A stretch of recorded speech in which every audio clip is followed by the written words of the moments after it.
Brought to you by Forever Vets Animal Hospital.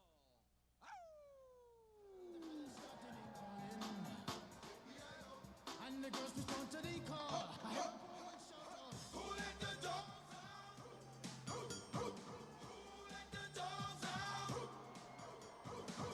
let the dogs out?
Icemen fans, it's now time to get on your feet as we meet your 2021-22 Jacksonville Icemen. Goaltender number 1, Charles Williams. Defenseman number 2, Jacob Friend. Defenseman number 7, Kyle McKenzie. Forward number 9, Luke Lynch. Forward number 10, Christopher Brown. Defenseman number 15, Jacob Panetta. Forward number 16, Derek Lodermeyer. Forward number 17, Ben Howardchuk. Forward number 22, Aaron Nazarian. Forward number 24, Travis Howe. Defenseman number 28, Sean Giles. Forward number 39, Abbott Gerdukis.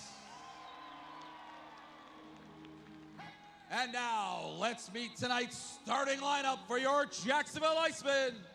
On defense, number 8, Zach Barzola. Also on defense, number 18, Croy Evingson. At forward, number 12, James Sanchez. At forward, number 29, Craig Martin. And at forward, number 59, Jake Elmer. Fans at this time, please welcome to the Icemen bench, players not dressed this evening, number 5, Austin McEnemy. Number 14, Vladislav Michalchuk.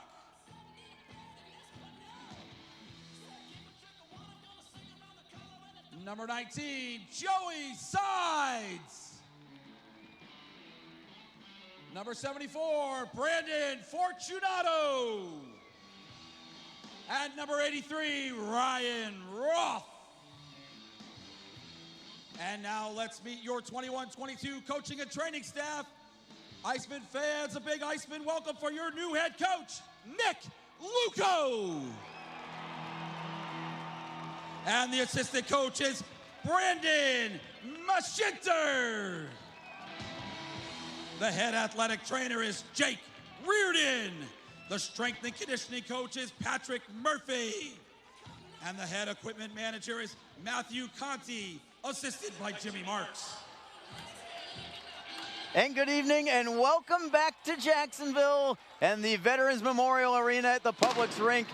Opening day is upon us once again. It is Jacksonville Icemen hockey in their 5th anniversary season. Tonight, the Icemen will be hosting the South Carolina Stingrays.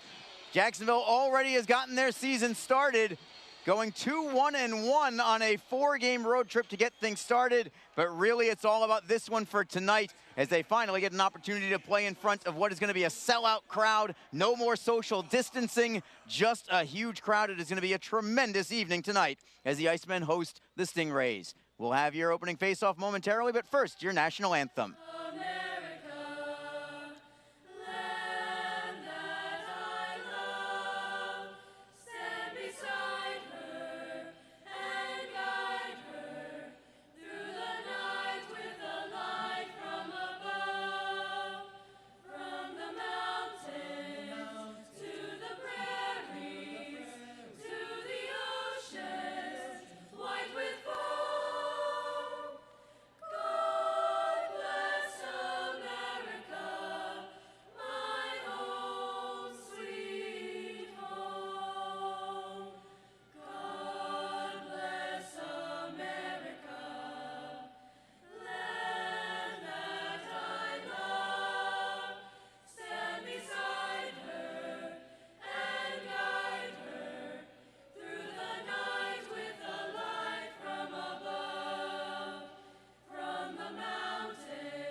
Thank you, Bishop Kenny Choir.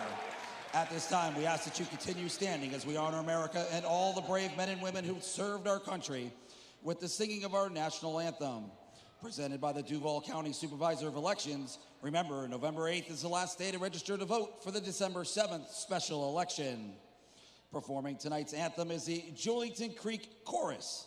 Presenting the colors this evening is the NJROTC Bishop Kenny Color Guard.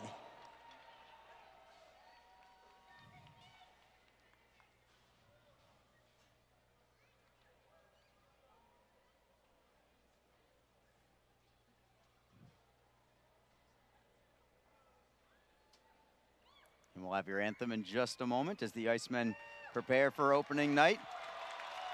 Bringing out all the kids for the anthem this evening and a sellout crowd all the way in the upper corners of the Veterans Memorial Arena.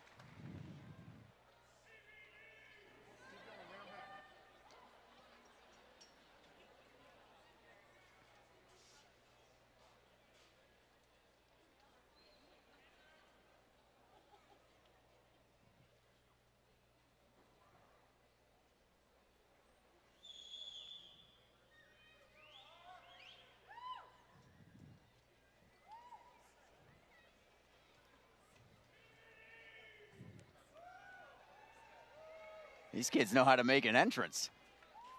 Building it up, building up the energy and the intensity. I can't wait. Just as everybody else can't wait for the opening face-off of this one.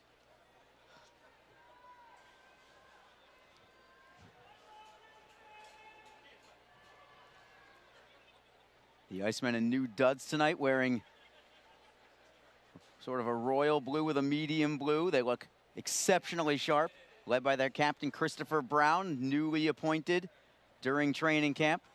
Aaron Azarian, Jacob Friend, your alternates.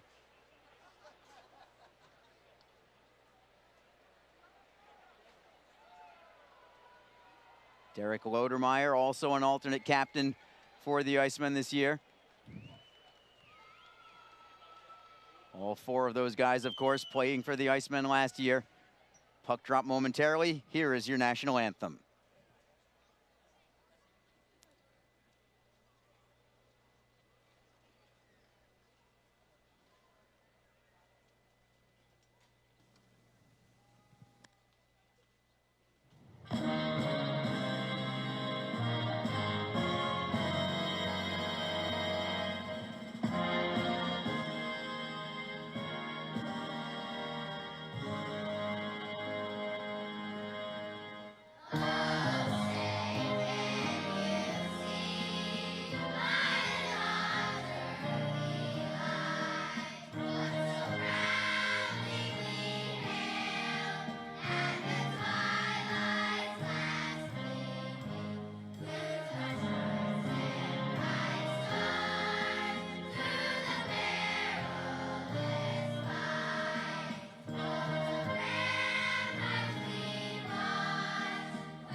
Wonderful work on your anthem this evening.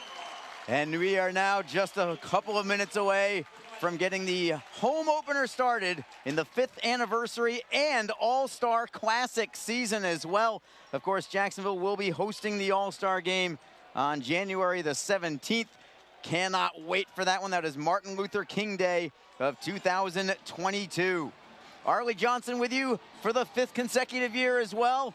An honor and privilege to be here on the mic, calling this game with the Icemen yet again. My broadcast partner also back with me. I can't wait to have Alex Reed back with me to my left in just a moment.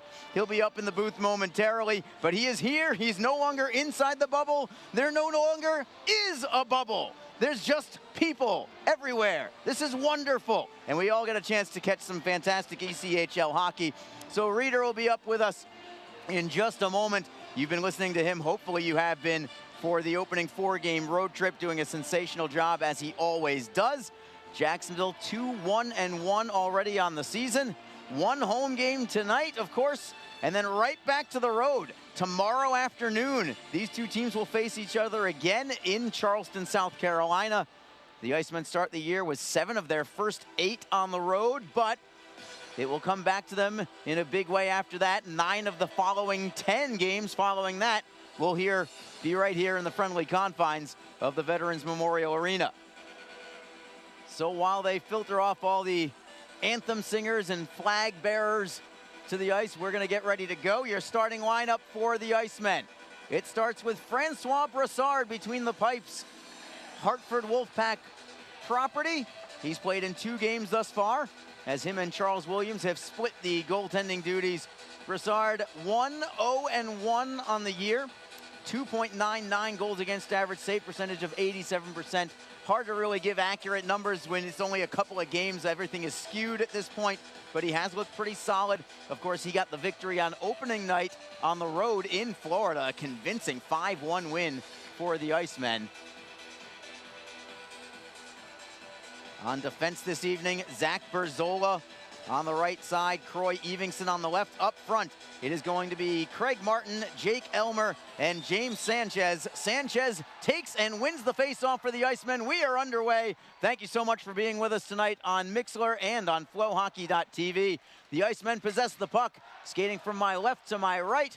Early on, it is Croy Evingson gaining the blue line. It is onside. He'll drop it around the wall behind the net of South Carolina netminder Hunter Shepard. Here's Berzola with a wrister. On goal, and a blocker save is made by Shepard. Rebound comes up high. Stingrays skated away. It's knocked free by Jacksonville in the neutral zone. Elmer tries to poke it away. Martin takes a hit in order to backhand it into the South Carolina zone. In the early going, Stingrays with possession behind their own net. Jordan Subban in control. Abbott Gerdukas waiting right at the top of the blue paint in front of Hunter Shepard. Christopher Brown comes on. Craig Martin trying to peel off for a line, changes an errant pass from the Stingrays. That's going to result in an icing. We've got our first whistle, 51 seconds in.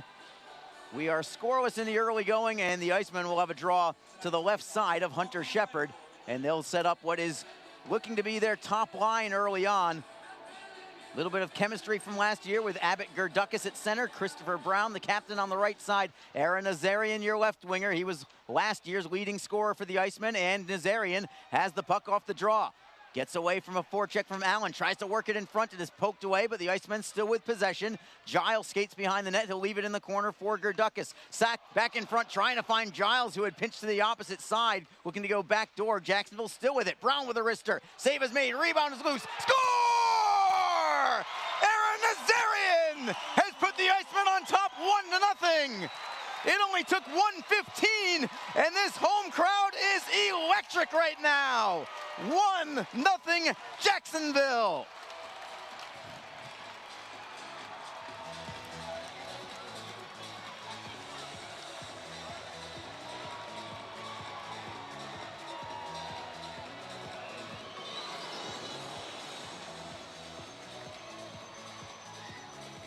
Love the celly from Nazarian as well, leaping up into the glass as the Icemen take an early 1-0 lead. Here's Joe Massa with your goal call.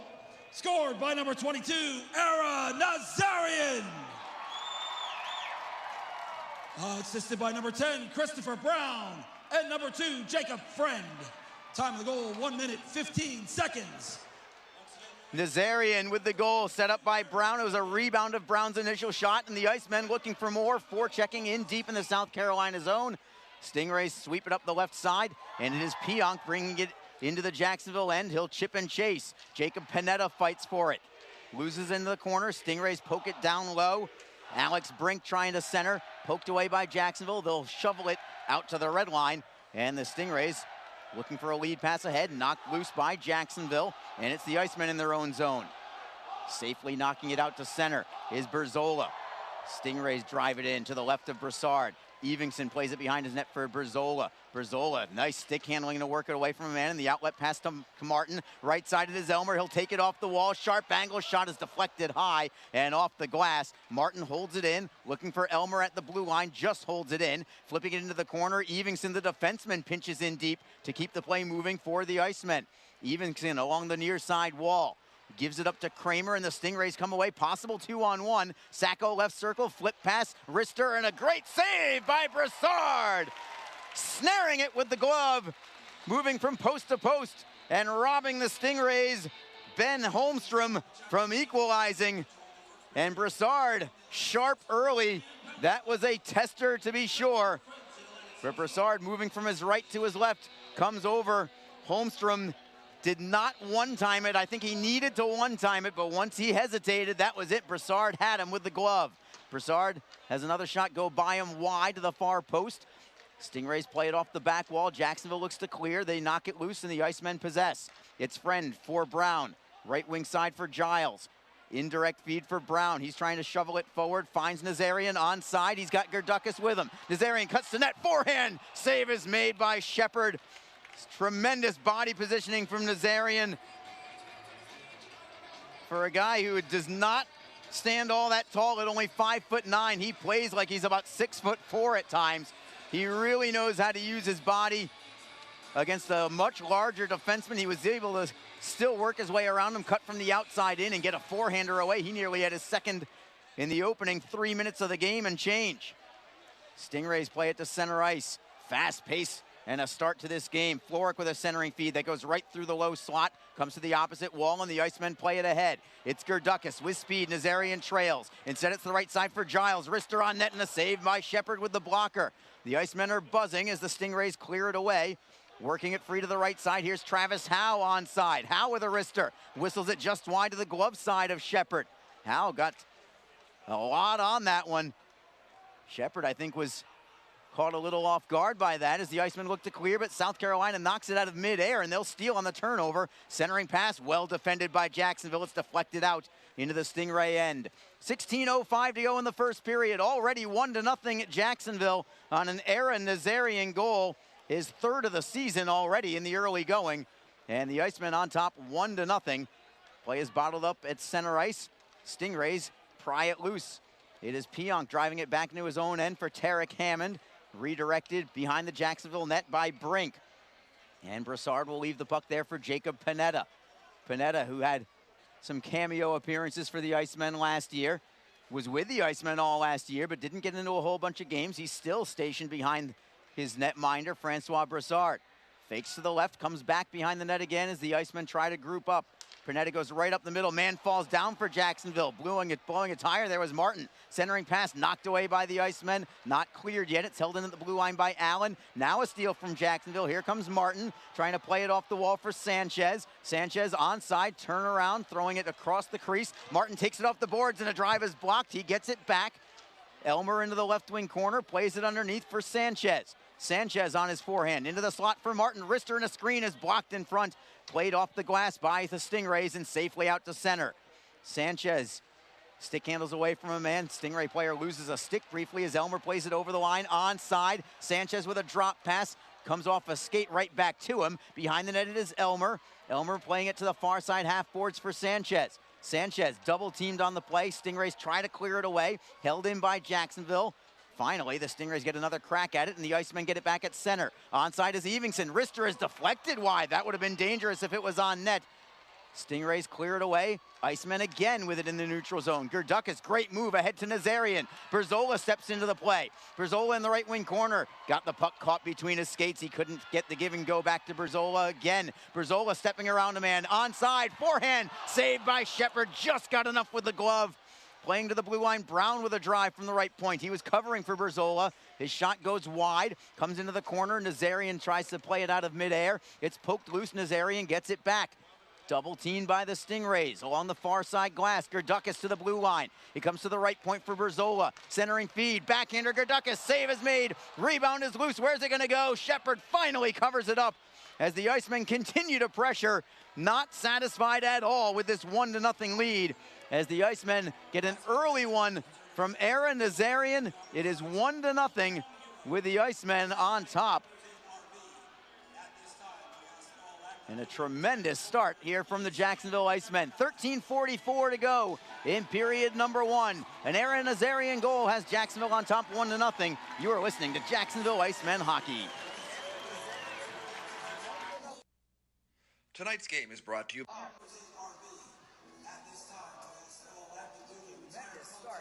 by the ECHL, celebrating its 34th season of affordable fan.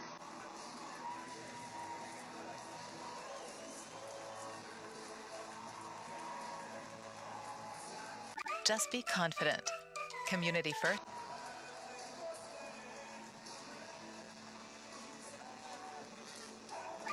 Just be in control.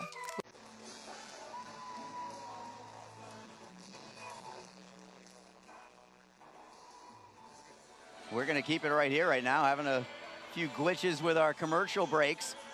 No worries, though. There's been a ton of action. Jacksonville with 8 shots on net already. Just over 6 minutes into the game. The Stingrays just with 1, although it was labeled, and Brassard making a spectacular save for Jacksonville. Face off to the right of Shepard, and the Icemen win it again. It is Friend. Rister in a screen. Snatched out of the air by Shepard. Another fantastic save through traffic, but Friend found the lane. Shepard able to snare it. 9 shots on net now for the Icemen. Jacksonville sends out Derek Lodermeyer with Luke Lynch and Ben Howarchuk. If you know the name, you should. He's the son of the late Dale Howarchuk, Hall of Famer with the Winnipeg Jets and Buffalo Sabres. Lodermeyer takes the draw. Jade Miller opposing him. And Jacksonville wins it, but it goes between the point men. They'll have to track it down back into their own end. Brassard plays it all the way to center. Lynch redirects into the Stingray zone. South Carolina is on the puck, however. Hadfield around the boards, deflects out to the neutral zone. Good pivot there from Lodermeyer to forehand it in cross corner. Stingrays get it right back. Jade Miller cross ice. It goes off a stick to the Jacksonville Icemen at center ice. Offside, however, is going to be called. Lynch just in ahead of the play. We have a stoppage in play with 13:12 to go in the first period. Coming up in the first intermission, I had a chance to sit down with Icemen head coach Nick Luco. So you'll want to stay tuned to that for certain. Your first glimpse at him and his thoughts on the opening 4 games of the season, all on the road, of course. As South Carolina brings it deep into the Jacksonville zone. Brassard, good with the goaltender stick again, looks to clear, comes all the way to the blue line, but it's held in there by Struthers. Wrist shot towards net, goes well wide on the deflection. Stingrays try to center again, bouncing puck, knocked free by Jacksonville, pops over the crossbar and off the high glass behind Francois Brassard. Looking to clear away for the Iceman, and able to do so is Kyle McKenzie. Bringing it back in for South Carolina, Nate Pionk, and the Icemen have it behind their own net. Feed to the right side, Elmer just banks it off the wall to the red line. Stingrays have it once more. Lead pass for Holmstrom. Knocked free by the Icemen. Jacksonville tries to complete a line change. South Carolina tries to catch them on that change. Sacco had a bit of an opening, but excellent closing speed there from Zach Berzola to get his stick in the shooting lane. And he forces that wrister to get deflected over the glass and out of play. South Carolina this year, 2-1 thus far. They have only played 3 games on the year. That is tied for the fewest in the ECHL. Of course, Jacksonville has only played 4 thus far, so not too many more for the Icemen as Jacksonville wins this draw. It is Brown in the neutral zone for Nazarian, wristing it in behind the net of Shepard. Shepard stays in his crease. Stingrays are first on the puck. Forecheck from Abbott Gerdukas. He got a piece of it, but not enough to maintain possession. Subban knocks it free for South Carolina. He'll wheel through center ice and play it to the Jacksonville line. Icemen right back out. Does that be too many men on the ice? No, they're going to say no, but Jacksonville takes it into the zone anyway. Brown to the left side of Shepard, playing it behind the net, centering feed. Just knocked away. Aaron Nazarian was all alone right between the hash marks had that pass gotten through. Icemen get it back. It is Gerdukas by himself at center, trying to drive it in deep. He couldn't get it there. It was blocked by Carter Allen for the Stingrays. And a steal from South Carolina. Centering feed, excellent work by Berzola again. Second straight shift where he's done well defensively. That time blocking a pass from the Stingrays. Jacksonville still out shooting the Stingrays 10-1 as the Icemen break through the neutral zone. Howarchuk steps around a man. He is onside. Great move around another one. Spins away from somebody, feeding it for Lodermeyer in the corner. Lodermeyer, stick handles behind the net, being held up by South Carolina. Great body positioning, however. Icemen get it free to the far side boards. South Carolina takes it from there. They'll play it to the neutral zone. Feeding it is Giles, looking for Howe. Howe backhands it in deep. Patrick Hallway looking for Hadfield. Hadfield works it ahead. Holmstrom for Pionk. Defending him is Sean Giles. Pionk going behind the Jacksonville net. He's got a lot of speed. Has it poked away by the goaltender stick of Brassard. It comes up high for the Icemen. Ben Howarchuk will start the attack and softly play it into the South Carolina zone. Could be icing, and it will be icing. So they'll blow the play dead with 10:36 to go in period number 1. 1-0 Jacksonville. Aaron Nazarian's 3rd goal of the year, just 1:15 into the contest on a rebound of a Christopher Brown shot. They gave the initial assist to Jacob Friend on that first goal, but I'm almost positive it was going to be Sean Giles, number 28. But Nazarian, either way, is going to get credit for it. Nazarian actually had a couple of whacks at it. His first shot was denied by Shepard, but the rebound of his own shot ultimately just trickles underneath the pad of Shepard and over the goal line. Icemen win the draw in their own zone. They'll rim it around the boards and take it into the South Carolina line. Long outlet pass. Is this going to be icing? No, they're going to wave it off. Jacksonville has it behind their own net. Jacob Friend Again, just waiting for his defensive pairing to regroup. Maybe a quick line change for the Icemen as well.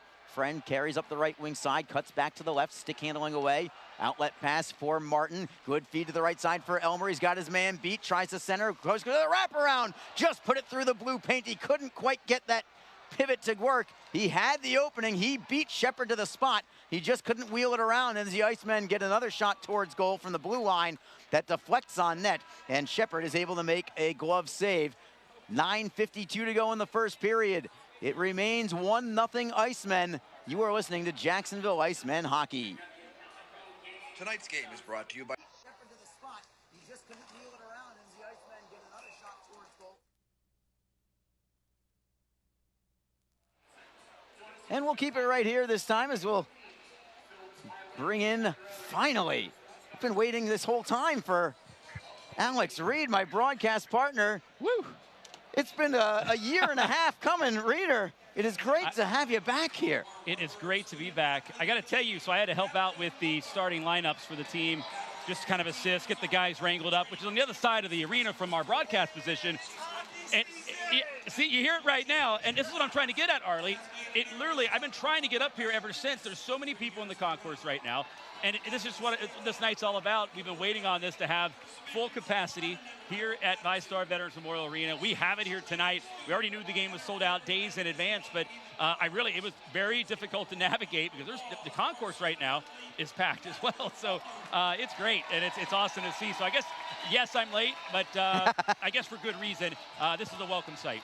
Fashionably late, though, Reeder. Yes, yeah. Fashionably late. That's the way I roll. That's the way I roll. Well, you know, you have missed a whale of a start for the Icemen here, although I know you caught a couple of pieces of it. Jacksonville up 1-0, out shooting the Stingrays 10-1 thus far. And much like the crowd, the players for Jacksonville, they've also been buzzing all over the place. Well, it took the Icemen 2.5 periods to get 10 shots last night, so it's a tough night there in Atlanta, but great to see this fast and furious start. I'll tell you what, if it weren't for Hunter Shepard, it could easily be 2 or 3-0 already for the Icemen.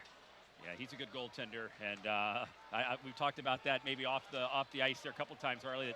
South Carolina's got a great tandem in goal, and they actually a trio if you want to throw the one guy sitting out. Ryan Bednard had a shutout in his last game, and he's not even dressed today. Here come the Icemen again, trying to convert over the blue line, but it's knocked away by the Stingrays. Trying to play in transition, but they just wanted a line change instead. 9 minutes flat to go in period number 1. It's 1-0 Jacksonville on an Aaron Nazarian goal. Sanchez for Evingson. Brown sweeps it in on the backhand. Shepard leaves it for Victor Hadfield. Let's go Icemen, the chant here from this sellout crowd as the Icemen forecheck. Tries to knock the puck free. Jade Miller turns to his forehand. He can't clear it yet. Gerdukas tries to knock it loose. At the line, Berzola couldn't hold it in. And South Carolina, it took them about 2 or 3 efforts at it, but they do finally get it into the Jacksonville zone. Comes behind the net of Francois Brassard. Sharp angle shot. That is gobbled up by Brassard. Positional save by him. He'll take the face-off with 8:27 to go. As the Icemen get a line change, led by their new head coach, Nick Luco. And Reeder, since you have gotten to see all of these games on the road, let's get a quick microcosm from you. What have we seen so far from this team? We've seen a lot of hard work, good defensive, responsible team here, and that's what I noticed, really. I mean, team was more, they were defensive-minded, let's say, but it really created some opportunities on the offensive side. But the other thing I've noticed in most of the games, they've outworked their opponents, especially in the wins. Even there in Orlando, it wasn't their best game, but the guys competed, and Nick Luco certainly got these guys dialed in. Last night, kind of a tough night. They never really got in a kind of rhythm. Hats off to Atlanta. They were just blocking shots in every pass that they had. But this is a hard-working team. I love the effort, and these guys are having fun here in the early going. And they look to have a little more fun right now as Howarchuk looks for Lodermeyer. It's just out of his reach. Holway on his backhand. Lodermeyer on his hip. Looking for the hip check was Howarchuk. Couldn't quite connect. And the Stingrays skate out. 3-man attack. 3 back for the Icemen. Sacco gets around the man, however, and a forehand and a score. It's a 1-1 hockey game as Sacco gets the equalizer. There's a man down for the Stingrays as well off the play. That is Patrick Holway, but this goal is going to count for Dominic Sacco at the 12-12 mark, and all the great work from Jacksonville all for naught there as Sacco banks it off the blocker of Broussard and into the net. Hallway will get the only assist at 12-12, and we've got ourselves a 1-1 hockey game. First goal of the year for Dominic Sacco. Yeah, it's a tough goal to give up here, and of course it happens, but it's difficult because you've outplayed them. You had a 10-1 shots on goal advantage. You had the 1-0 lead. Really what the Icemen needed there was that second goal to really keep the momentum going on their side. Now we got a tie game. Everything's par. Not really a spot to hit the panic button on, but certainly that is kind of difficult for as well the Icemen have started this game. And it looked like the Icemen had that defended properly, but the next thing you know, Sacco cut towards the right side, and he just found a lane. There was nobody there. I don't know what happened. Perhaps that collision with Hallway with an Iceman defender, and perhaps that collision actually knocked the Iceman defender completely out of position because Sacco had all kinds of room once he got around the right defenseman for the Icemen.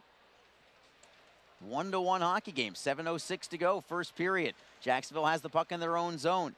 4 men all in the corner for Jacksonville. Only Justin Floric is defending on the play. Jacksonville, huge open ice collision there.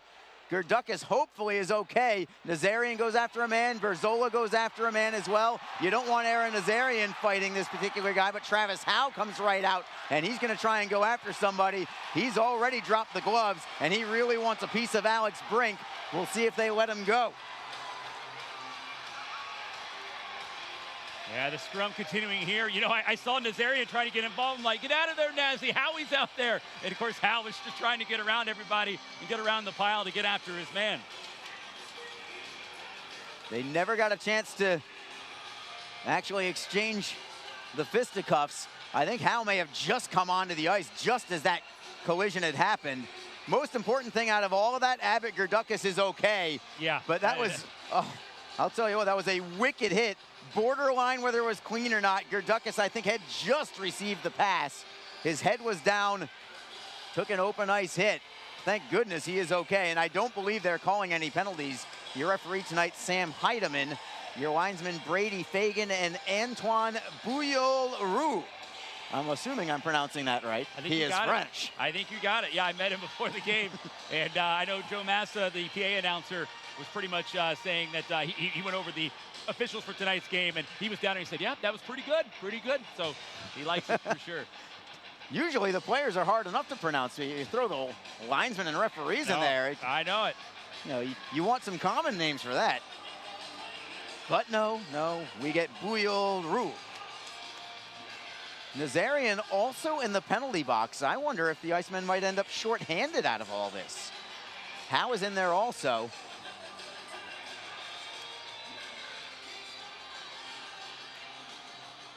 Travis Howe is in there, chirping away. I don't know if he's trying to get a message across to Iceman captain Christopher Brown or not.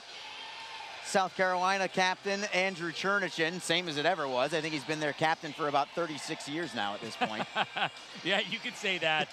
Certainly a fan favorite. He's really established himself there in the Charleston community. And hey, you know what? He's a good hockey player. He is. Boy, he's played in a lot of games. He knows how to win. He knows how to score and how to lead. And so, without question, this is a great for South Carolina to have a guy like that back in the fold. But you're right. He's been doing it forever. And a lot of miles logged for Andrew Chernichin.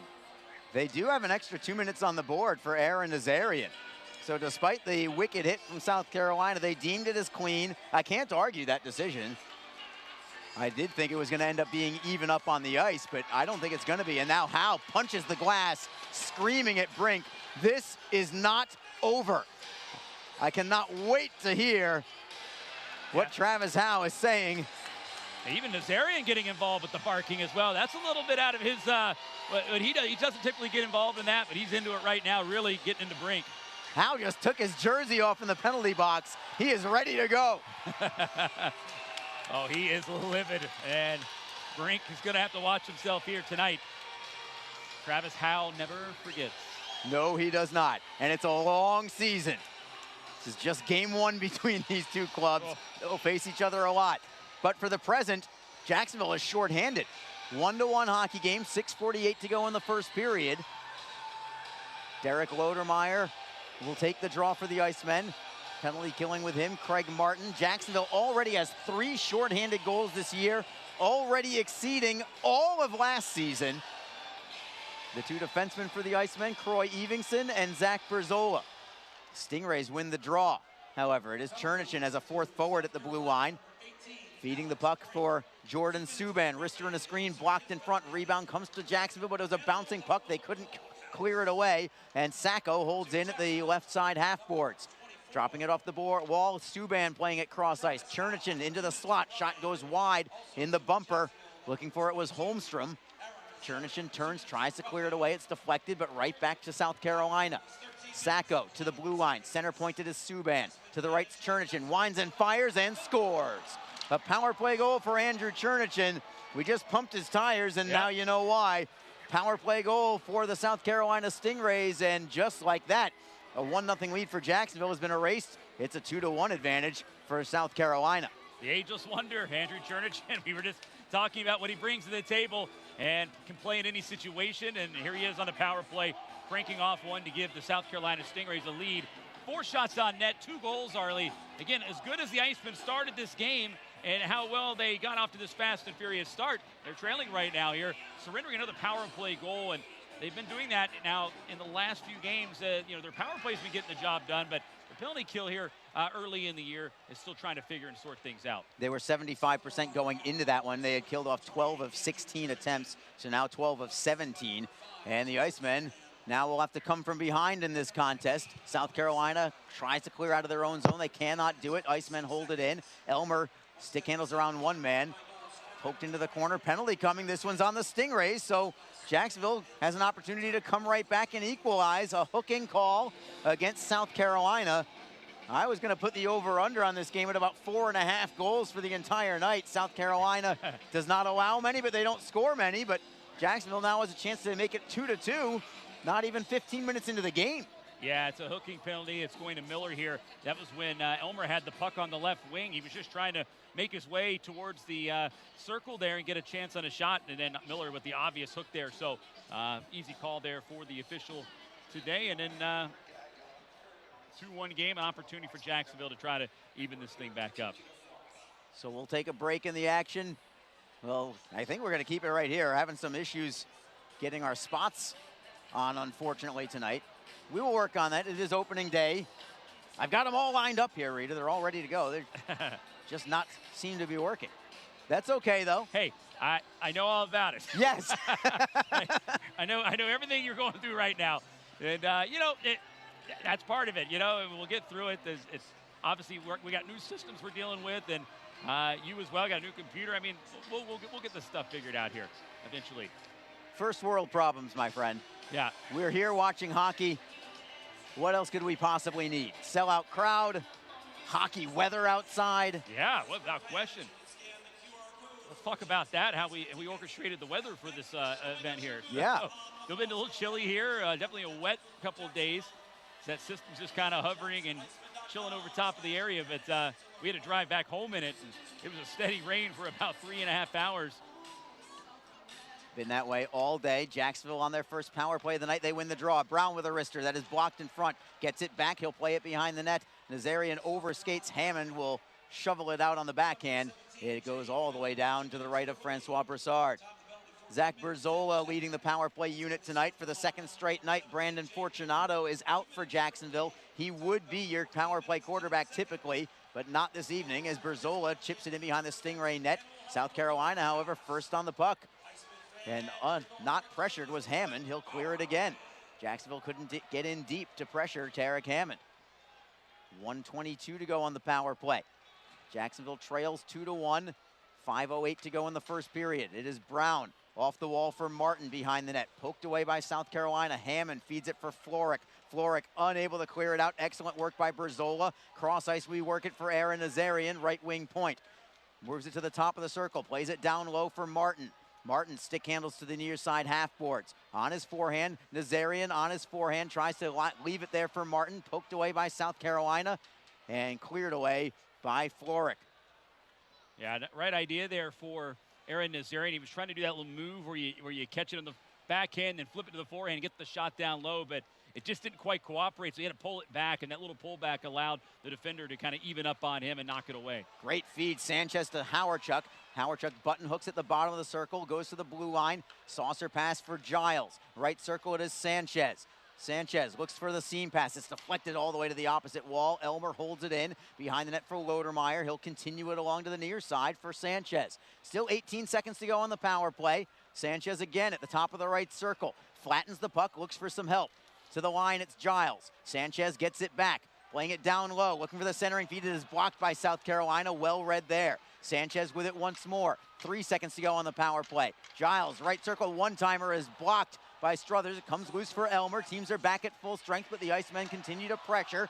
Comes to the near side. Giles on a deflection. Can he hold it in? Not quite. A diving play by Nate Pionk gets it out, and Pionk looks like he's hurt. He is favoring his right arm, maybe his shoulder. That was a very awkward fall from Pionk as the Stingrays now pressure offensively, and a shot goes high and wide off the stick of Connor Landrigan. Stingrays once again looks to center. Brassard getting a save on the play. Rebound goes behind the net. Trying to flip it around the wall is Gerdukas. Sanchez flips it towards the blue line, rolls ahead. Can Gerdukas get there? Not quite. Subban just had a little too much momentum. Gerdukas was stationary when he saw that that puck was going to him, so he couldn't catch up to it. And the Stingrays will play it back into the Jacksonville end. Here's Martin with a touch pass for Brown. Give and go to Martin. Over the blue line onside. Feed for Brown goes behind the Stingray net. Brown is able to track it down there. Got spilled on the play. No call. And the Stingrays will shovel it off glass and out. 2:47 to go in the first period. Jacksonville trails 2-1. Here come the Icemen through the neutral zone. Craig Martin trying to beat his man wide. He'll leave it into the right wing corner. Brown looks to move away from a double team. Helping out is Nazarian. Nazarian gets it to the blue line. Rister in a screen. Save is made by Shepard with 2:29 to go. He'll hold on and take the draw. Jacksonville seems to have had a couple of shots on goal since, but it still lists at 10-5 in favor of the Icemen right now. Yeah, Hal just had his stick. He started hitting the butt end of it against the glass, looking over towards the South Carolina Stingrays penalty box. Just reminding the company down there that he's still here and remembers. And they're going to be getting out of the box here very, very soon. Yes, they will be. Brink is in there, yeah, and Hal just just patting it there, just letting him know. A little knock there. Now Jacob Friend also was getting in a little bit of a skirmish with the South Carolina player as well. But definitely a little bit of feistiness is definitely an edge here. And Hal out of the box. And they're going to have Hal go first, yep, and then Brink goes second. That was smart. And now Hal slamming the glass right by the Stingray bench. He's not ready to go to his bench just yet. Motioning his stick at Brink. Finally heads to the bench. Still chirping away. This is far from over. Travis Hal, he's just such a vocal guy, and he's an intense guy, obviously.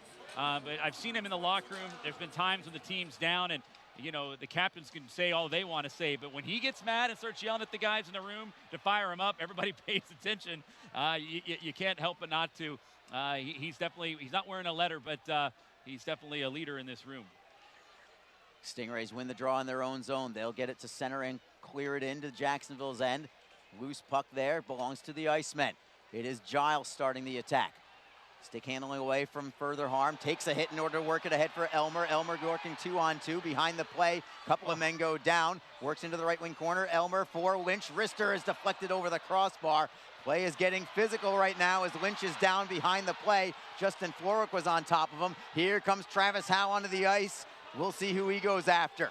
Curling away, the fans with a chorus of boos for the referee, Sam Heidemann, as we play on with 1:34 to go in the first period. Jacksonville trails 2-1. Berzola with a centering pass in front of Nazarian. Will have to take it off the boards instead. All the way to the blue line is Nazarian. What a great self-pass to himself to try and hold it in. Playing it all the way into the corner for Howe. Nazarian tries to let it ride, feeds it for Martin. Martin tries to center, swung around on the play. Martin gets it back to the blue line. Excellent work to Evingson. Rister in a screen. That is deflected into the opposite corner. Howe takes the body on Sacco. Crowd likes that. Holding it in, it is Martin. Nice cross ice look, left point, it's Evenson, wrister and a screen and a toe save by Shepard. Slap shot, that goes wide from Berzola. He's got a cannon as Howe falls on top of somebody. Berzola, great look to Martin in the slot, couldn't get the shot away. What a great defensive play from Nate Pionki, lifted the stick of Martin just as he was about to pull the trigger. Oh, a golden look there in the slot right between the rings, right where you want it. And you're right, Pionk there made a great save on that play. Howardchuk got a shot away after an offside call. We'll see if South Carolina goes after Howardchuk. Hard to hear the whistle. Yeah, and I'm sure that's what Howardchuk is going to say. Whether that's what he actually is telling the truth or not, that's a different story. Yeah, I don't think that was anything intentional, but he just didn't hear it. You know, he went in full steam ahead. He'd already committed to taking the shot. But that chance there by Martin, we were talking about it, that defensive play, just got enough of his stick there to slow down the process of that shot. That would have been a nice opportunity there if he could get that one off. But Iceman still having a difficult time here getting some shots through, Arlie, I've noticed here. And again, that's credit to South Carolina getting in the shooting lanes. So Jacksonville, after a very early 1-0 lead, give up a pair of goals just over a minute and a half apart from South Carolina. One of them on the power play. 2-1 Stingrays, 35 seconds to go in period number 1. Faceoff is in the Icemen zone, right side of Francois Brassard. James Sanchez takes the faceoff and wins it. Icemen try to clear, it's held in at the blue line. Shot from the right point is blocked. It comes up high for the Icemen. Here comes Brown for Howardchuk. Then for Brown again into the slot. It's Sanchez. Wrister deflects over the glass and high out of play. Barely stayed on the netting. Nearly went over the netting. So the Icemen have one last chance, most likely anyway, with 19.8 seconds to go.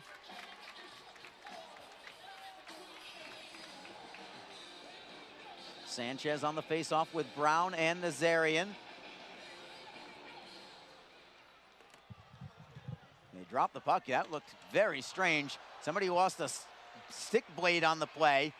We've got a whistle and a penalty. I think this is going to be on. Who is this going to be on? I can't even tell. With 11 seconds to go.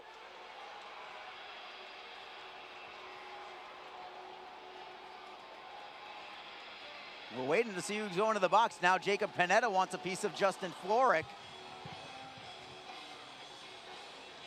That was all kinds of strange. Seemed like they dropped the puck at an awkward time. The face-off men weren't ready for it. Somebody lost a stick blade. We still don't know who's going into the penalty box yet. I think it's South Carolina.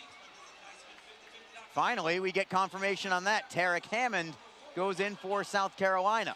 Power play for Jacksonville. They only have 11 seconds to make it click in this first period. As the blue man for the Icemen is back this year, and he's right in the grill of Tarek Hammond, right at the glass.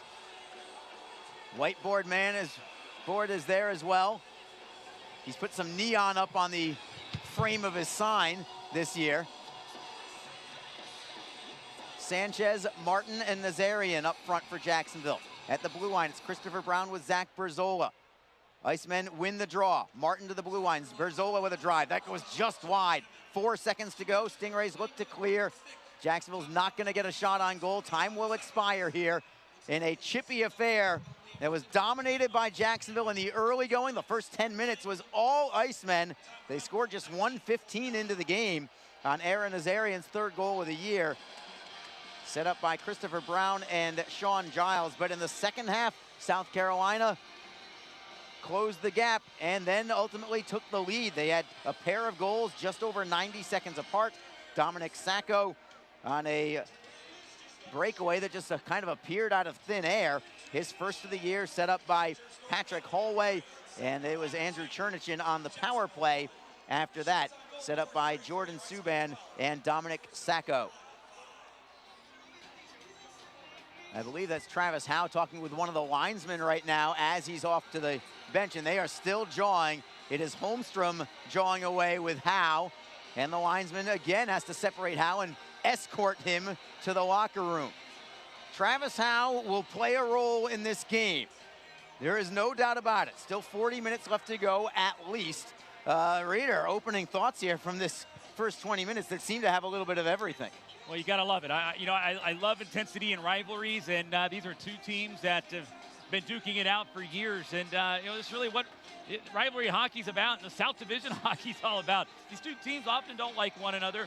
You've got some carryover, you got some tough guys going out there, some big hits in this game. There's intensity, and I think both teams kind of feeding off the energy here in this building. I think it's real easy for teams to really get jacked up for sellout crowds in any building and venue that they go to. And there's just a lot of energy in general right now, Arlie. And I think that's all kind of playing in here. But it didn't take long for these two rivals to kind of renew their acquaintances and kind of get after it. Yeah, the intensity level is top shelf right now. Not just between the glass, inside the glass, I should say, but really outside of it as well. This crowd is intense. They are buzzing right now. First time we've been able to have anybody more than a socially distanced sellout in almost 2 years now. And they've been waiting for a night like this as well, and they are certainly getting their money's worth.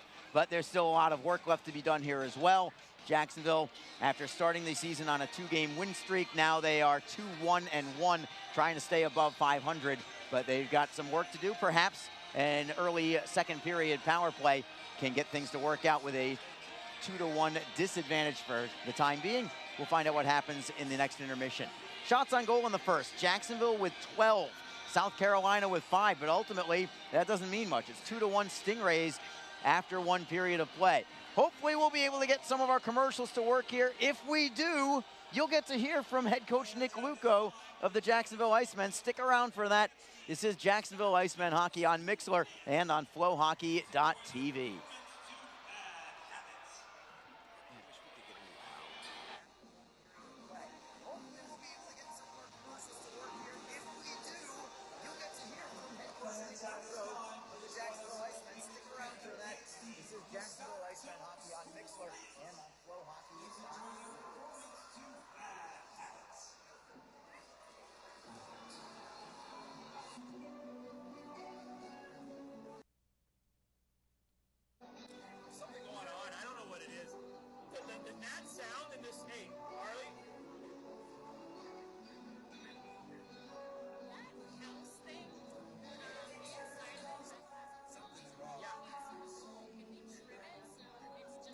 The red, yeah, I'm gonna talk to him. Someone mentioned that to me already.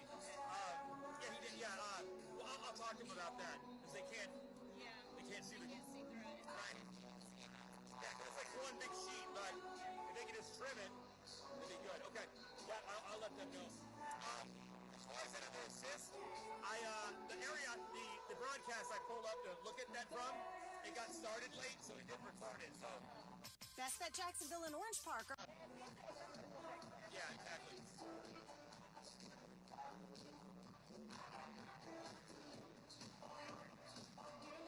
Are open and excited to bring.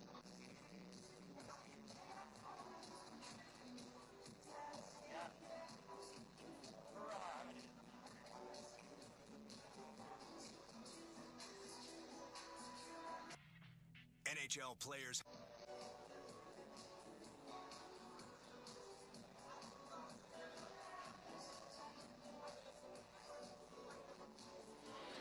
Unfortunately, guys, it looks like we are not going to be able to give you these spots right now. I don't know what is going on at this point, but that's okay. It's opening night. We've got hockey, we've got broadcasting, and hopefully we'll have an Icemen victory coming up. At least at this point in time, we can at least give you a little bit of a rundown for the Icemen. I try to do this every home opener for the Jacksonville Icemen. Get you acquainted with the team. It's not that often we get to do that. It's early in the year, of course, but let's see if we can get you acquainted a little bit with this Icemen club. We'll start with your goaltenders, and of course, you're going to start with number 1. That is Charles Williams, not in action tonight, as the Icemen have what looks like a pretty good goaltending tandem with Francois Brassard and Charles Williams, but it is Willie out there as number 1, his second year for Jacksonville. And of course, one of the veteran players, you'll notice with this Icemen team that they are a very, very young team, not just with the coaching, but with the players as well. And not necessarily in age, but more in experience, professional experience. But Williams, not among them. This is his 5th year of professional hockey after starting in the ECHL with the Manchester Monarchs. But Williams back for the Icemen after spending most of last year with Jacksonville. He got signed just a few weeks into the season last year and was really a mainstay. Your other goaltender, of course, that's tonight's netminder for the Icemen. That is Francois Brassard. He wears the number 33 for Jacksonville. He is on an American Hockey League contract with the Hartford Wolfpack. He's played a couple of years of pro hockey, starting with the Maine Mariners a couple of years ago. From Gatineau, Quebec. He's played for the Maine Mariners and also a little bit of time last year with the Wheeling Nailers before coming here to Jacksonville for this year. Last year with Wheeling, 4-4-1 for a team that was not very good at all. Goals against average, however, was under 3 at 2.83 last year. So those are your netminders for Jacksonville. Now let's move up numerically and get you acquainted with the Icemen. Jacob Friend, of course, back with Jacksonville, playing for the Icemen last year. He was a rookie last year coming out of St. Mary's University. And already, to give you an idea of just how young this team is, it's his second season with the team. And again, he also did not start the year with the Icemen last year, but he was voted as an alternate captain for Jacksonville this year. That'll give you some sort of idea for what the players and coaching staff think about number 2 for the Icemen. He'll definitely drop the gloves when necessary. 6'2", 205 pounds. He's a 7th-round draft choice of the Los Angeles Kings as well. Welcome back to Jacob Friend. Number 5 for the Icemen, Austin McEnany. New to the Icemen this year. He has played for a few years in the ECHL with the Brampton Beast, Norfolk Admirals. Perhaps you remember him from a couple of years ago with Norfolk. Also played for the Tulsa Oilers for about half of last season as well. Austin McEnany not in action tonight. He is on the reserve list, but he will be suiting up for the Icemen at this point later on this season. He has already played a couple of games for Jacksonville and was in a fight as well early in the year. Kyle McKenzie is another newcomer for the Icemen. McKenzie, I think, Reader, you had actually pointed this out, maybe it was even last night, that the Icemen have probably 5 or 6 guys, former Wheeling Nailer players. Kyle McKenzie is one of them, although it was just a couple of games for them. Most of his pro experience with the Worcester Railers. More of a blue line defenseman, never had more than 3 goals or 10 points in a season, but a steady blue liner. That's the kind of guy that you want, maybe as a good third pairing defenseman for the Jacksonville Icemen. Guy who I'm very curious to look for this year, on home ice at least, is Zach Berzola. Berzola, technically still a rookie, as he played 15 games for the Florida Everblades last year. Had 1 goal. It was against the Icemen here in this building, and it was a thing of beauty. I still remember it, just to the right of where I'm looking right now, right in the slot. Great forehand to backhand move for Zach Berzola. But because he's property of the Hartford Wolfpack, because the Icemen ended up with an affiliation with the New York Rangers and therefore also the Hartford Wolfpack, that meant that Berzola ended up getting sent down to the Icemen. And so he is going to be playing his rookie year, his full rookie year for Jacksonville. And already a great start, by the way, for Berzola as well, as he has 1 goal and 3 assists for the Icemen in only 4 games. So he's going at a point-to-game clip. For Florida last year, he only had 3 points total in 15 games for the Everblades.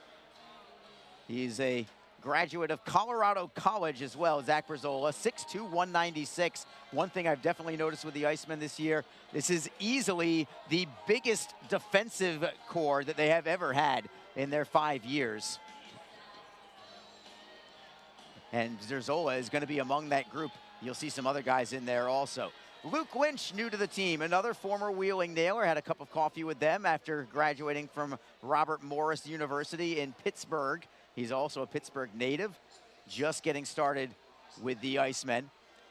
Lynch had an older brother, Zach Lynch, who was a prolific scorer in the ECHL back in the years gone by, but hopefully it'll be Luke Lynch's turn to do the exact same thing.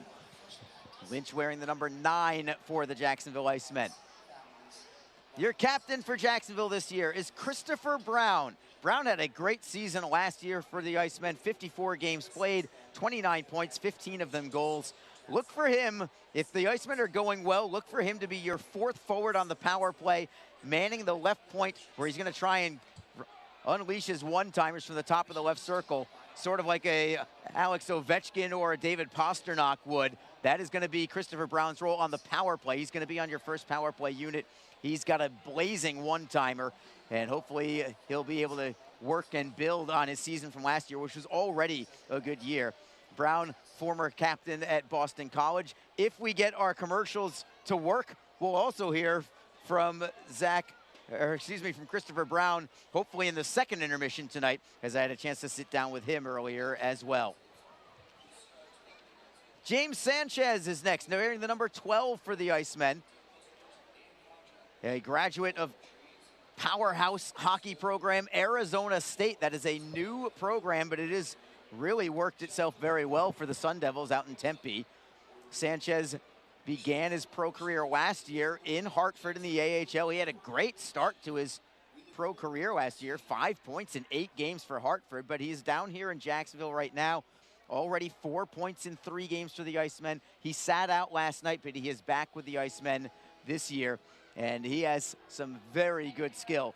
If he stays down here in Jacksonville, you can look for him to be among your leading scorers for the Icemen this year. Number 12 in blue tonight is James Sanchez. Vlad Mikalchuk wears the number 14 for Jacksonville.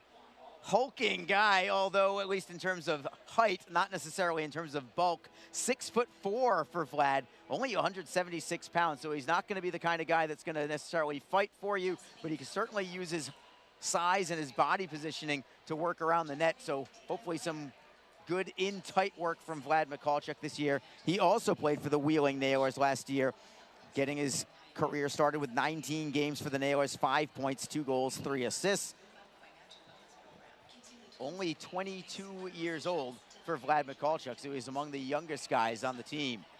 Jacob Panetta returns to the Icemen this season. He only played 6 games for Jacksonville last year. Again, because there were only 14 teams that played in the ECHL last year, there was a lot of talent on the ice.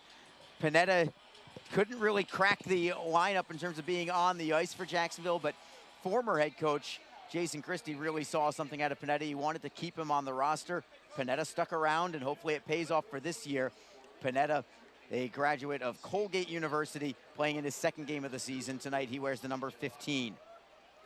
Another alternate captain for the Icemen is Derek Lodermeyer in his 2nd year. Another 2nd-year guy that is wearing the A for Jacksonville, and a nice start in his rookie campaign last year. He was healthy almost the entire season, played 68 games, 15 goals for the rookie last year. Derek Lodermeyer at 6'2", 220, a 200-foot player to be sure. Going to be among your top penalty killers, going to be among your top face-off men, especially in the defensive zone. Has not gotten a point yet this year, but look for him to be a factor without question for the Icemen, if not on the offensive end, definitely on the defensive end. So Lode's back in the fold for the Icemen, wearing the number 16. Another newcomer for the Jacksonville is Ben Hawerchuk. He'll be beginning his rookie season, at least officially beginning it. He played a few games 2 seasons ago for the Brampton Beast. Brampton, of course, has now folded and is no longer in the ECHL. Hawerchuk sat out last year, but he is with Jacksonville this year, just getting things started, despite being pointless thus far. He has looked good for the Icemen. 4 games played for the Icemen. He played at the University of New Brunswick and also played in the OHL and junior hockey, major junior, with the Barrie Colts. We already told you about it in the first intermission. Hawerchuk is the son of the late Dale Hawerchuk, former Hall of Famer for the National Hockey League. Croy Evingson returns to Jacksonville. He had a cup of coffee with the Icemen last year after leaving Niagara University. 6'6", 225 pounds for Croy. 7th-round draft pick of the Winnipeg Jets. A native of Anchorage, Alaska. Evingson played 7 games for the Icemen last year, had 1 point, but he's not going to be looked upon as a scorer. He's going to be looked upon to really just seal up the defensive zone for Jacksonville. Maybe among your top penalty kill unit. We already saw that tonight. He was paired off with Zach Berzola early in the game tonight on South Carolina's first power play. Croy Evingson wearing the number 18 for the Icemen. Joey Sides is next up. He is number 19 for the Icemen. He is not suited up right now. He is the only veteran player for the Icemen. And by veteran, I mean that by actual rules in the ECHL, you are deemed a veteran player if you have played 260 or more professional games going into that particular season. Joey Sides is the only Icemen player that qualifies in that category for Jacksonville. You're allowed to have 4 veteran players on your roster, but right now the Icemen only have the one. It is Sides. He played on opening night. He scored a huge shorthanded goal against the Florida Everblades that really put a nail in the coffin of Florida a couple of weeks ago down in Estero. So 1 game played, 1 goal for Sides, but he also got hurt late in that game. We have not seen him since, but I do not expect that to be a long-term injury for him. Expect him to be back in the very near future. And the Icemen, with their really elder statesman in Joey Sides, he's been all around the block. He's played in England. He's played in a lot of places in the ECHL with the Rapid City Rush last year. 2 years ago in Kansas City, he had 19 goals and 27 assists. He will definitely be an offensive factor for the Icemen. Next up, well, I don't have to say too much about this guy. It's Aaron Nazarian. He was last year's leading scorer for Jacksonville. 51 points for the Icemen, 25 goals, 26 assists, and alternate captain as well this year for the Icemen. Little in stature, but huge in heart. He also has the only goal for the Icemen in this game, with, as usual, second effort from him and a never say die attitude for Aaron Nazarian, the Boxford, Massachusetts native and graduate of the University of New Hampshire. Travis Howe, we've heard his name a lot already tonight, and he is back with Jacksonville. Another guy who's played a bunch of games in the league, but not qualifying as a veteran. Don't expect too much from him in terms of points, but definitely expect him to stir the pot physically. He'll hit everything that moves. He will drop the gloves with anybody in the league. He wants to do it right now. You can already tell because he has put a target on the back of Alex Brink. Travis Howe, playing for the Icemen last year, 19 games played, had a goal, 3 assists for the Icemen last year. He's been around the block.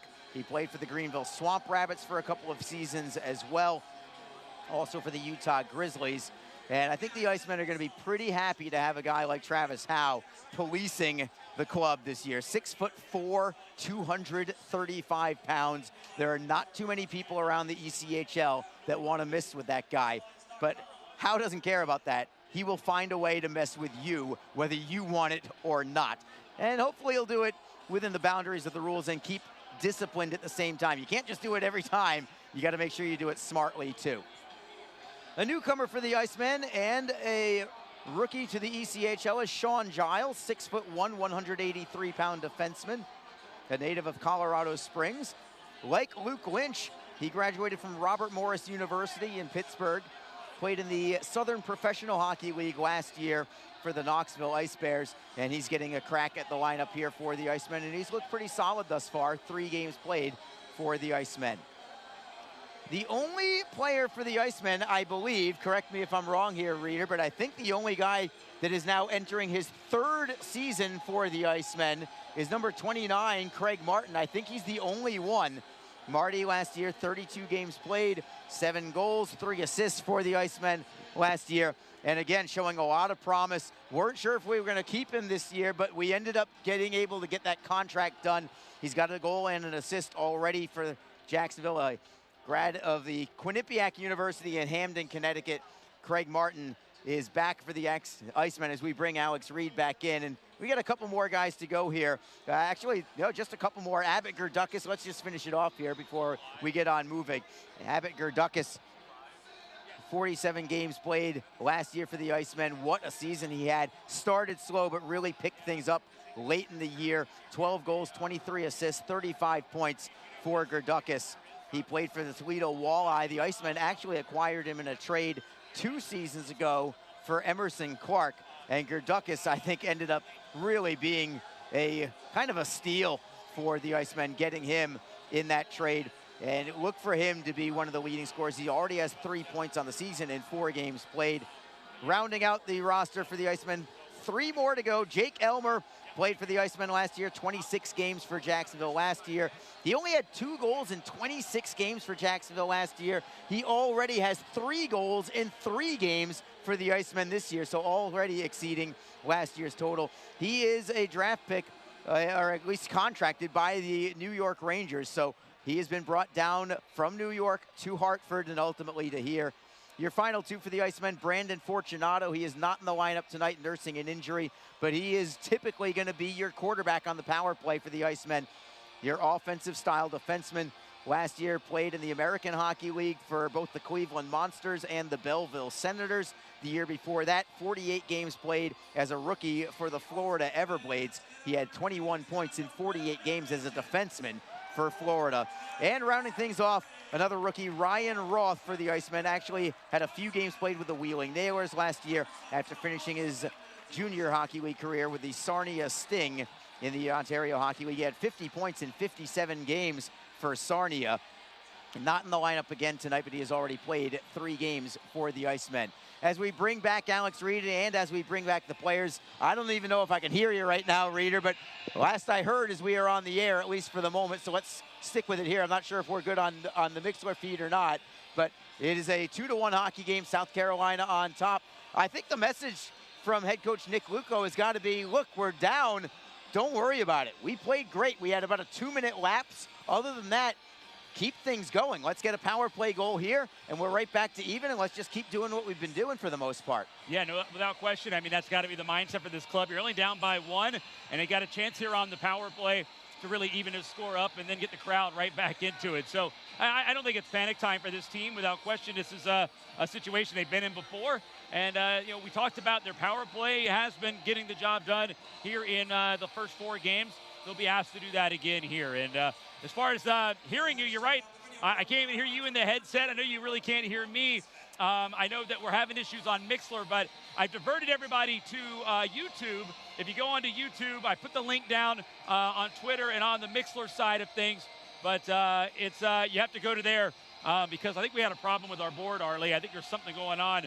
Yeah, I think it's an issue with the board. But if you go onto YouTube, just type in Jacksonville Icemen, South Carolina Stingrays there. You'll get it. But I think we're getting through it. So hope everybody can hang in there. We're working on these problems. Well, I'd like to see that we've already got some people chiming in on the YouTube feed as well. As sort of our secondary feed, but we've got you there. Make sure you do it. If you're looking on Mixler, Reader, you've added in a link to the YouTube as we are underway in the second period. Jacksonville, remember, has still a lot of time on a power play, trailing 2-1, but looking to even things up early in the second period. They take the puck into the Stingray zone, puck comes loose, and it is cleared by the Stingrays. Still a minute 34 to go on the man advantage in the penalty box for South Carolina. Tarek Hammond, he may be their best all-around defenseman, so we'll see if the Icemen can capitalize on that. For the Icemen, Nazarian tries to go wide on a man. He'll take it to the right wing circle, leave it to the blue line for Gerdukas. Feeding it for Berzola. Berzola around the wall. Nazarian can't get there. Comes all the way to the near side. Brown tries to knock it loose. Pinching in there is Nazarian. Comes loose for the Icemen. It is Martin to the blue line. Berzola at the right point. Wrister and a screen. Scooped up there by Hunter Shepard going down Butterfly and taking it into his midsection. He'll take the face-off. So Jacksonville, after out-shooting South Carolina 12-5 in the first period, get the first shot in this second period as well. Line change for the Icemen. As Derek Lodermeyer comes on, second power play unit is on for Jacksonville. Lodermeyer with Ben Howardchuk and James Sanchez up front. At the blue line, it is Sean Giles with Jake Elmer as a fourth forward. Sanchez has the puck. Snapshot is blocked. Rebound is cleared out of the zone by the Stingrays. Justin Florick 1-on-2, but he was able to get the puck away and play it behind the Jacksonville net. 46 seconds to go on the power play for the Icemen. Giles breaking out of his zone. To the left for Howardchuk, trying to step around a man wide. And he does get around him all the way behind the Stingray net. Comes for Sanchez. Sanchez gives it up, rolling it to the wall. Sean Giles on his backhand. Kicks it ahead. Sanchez will rim it around. Stingrays are first on the puck, trying to clear it away, and able to do so is Patrick Hallway. And the Icemen are down to just 21 seconds to go on the man advantage. Maybe one final rush. Giles headmans it for Sanchez. To the right for Elmer. Elmer tries to step around a man. He's held up at the wall. Well defended there by Carter Struthers. And here come the Stingrays skating to center ice, and clearing in is Ben Holmstrom. Not much doing on that power play for the Icemen. Just the one shot on goal from the blue line. Teams are at full strength. Jacksonville now 0 for 2 on the power play, but here come the Icemen. Lynch into the zone. Rister is deflected behind the net. He gets it right back. Centering feed picked off by the Stingrays. It is Holmstrom moving it forward. Stingrays are onside on the left wing side. Rister goes wide to the far post. Comes up high for the Icemen. Here comes Martin. Great move around a man. It's a 2-on-1. Martin with Howe. Martin for Howe to the backhand. Oh, what a save made on the right pad by Hunter Shepard as Howe tried to beat Shepard 5-hole on an excellent 2-on-1 feed from Martin to Howe. Howe, who we were telling you, not known for his goal scoring ability, but he made a great forehand to backhand move. It was just a better save that time from Hunter Shepard. Stingrays now have the puck in the Jacksonville zone. Shot is blocked, but it comes up high to South Carolina. Pionk at the left circle. Tries to center. It goes off a skate. Penalty coming. It's going to be on Jacksonville. It's a delayed call. Stingrays have the puck at center ice. Heading to the bench is Shepard. Subban skates all the way behind his own net. The Stingrays now have 6 skaters on the ice. Delayed penalty. It's going to be against Jacksonville once they touch up. Subban is over the blue line onside. Rister goes wide to the far post. Comes all the way to the blue line. Floric will rim it around. Stingrays still with possession. Chernichin at the right point. Cross ice look for Floric. He'll saucer it into the corner. Floric gets it back on his backhand. Steps to the forehand on a nice stick handle. Centering feed deflected away. Gerdukis finally will get the touch. There's your whistle with 16:38 to go in the second period. Jacksonville down a goal and now down a man. And it's Travis Howe going to the penalty box. He just had that opportunity to tie it up. Maybe a little frustration as he gets 2 minutes in the box for roughing. Yeah, I mean, Howe, he gets really fired up. There's no question that he's a guy that plays with that intensity, but sometimes you got to harness it in certain situations, Arlie, and make certain that you don't let your head, kind of cooler heads prevail here. Here comes Fang. Speaking of cooler heads, what could be a cooler head than a Husky? Yeah. And of course, making a mess with popcorn, but that's what he does. But standard. Anyway, but a big penalty kill here for Jax.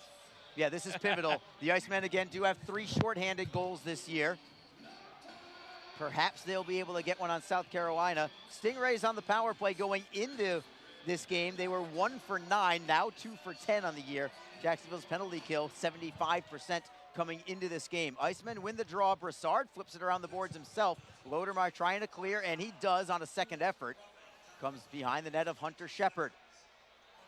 Stingrays will start with Jordan Subban.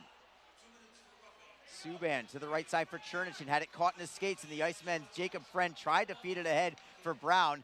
Couldn't get it away from Brown, but he does clear the zone. Stingrays are hemmed in their own end.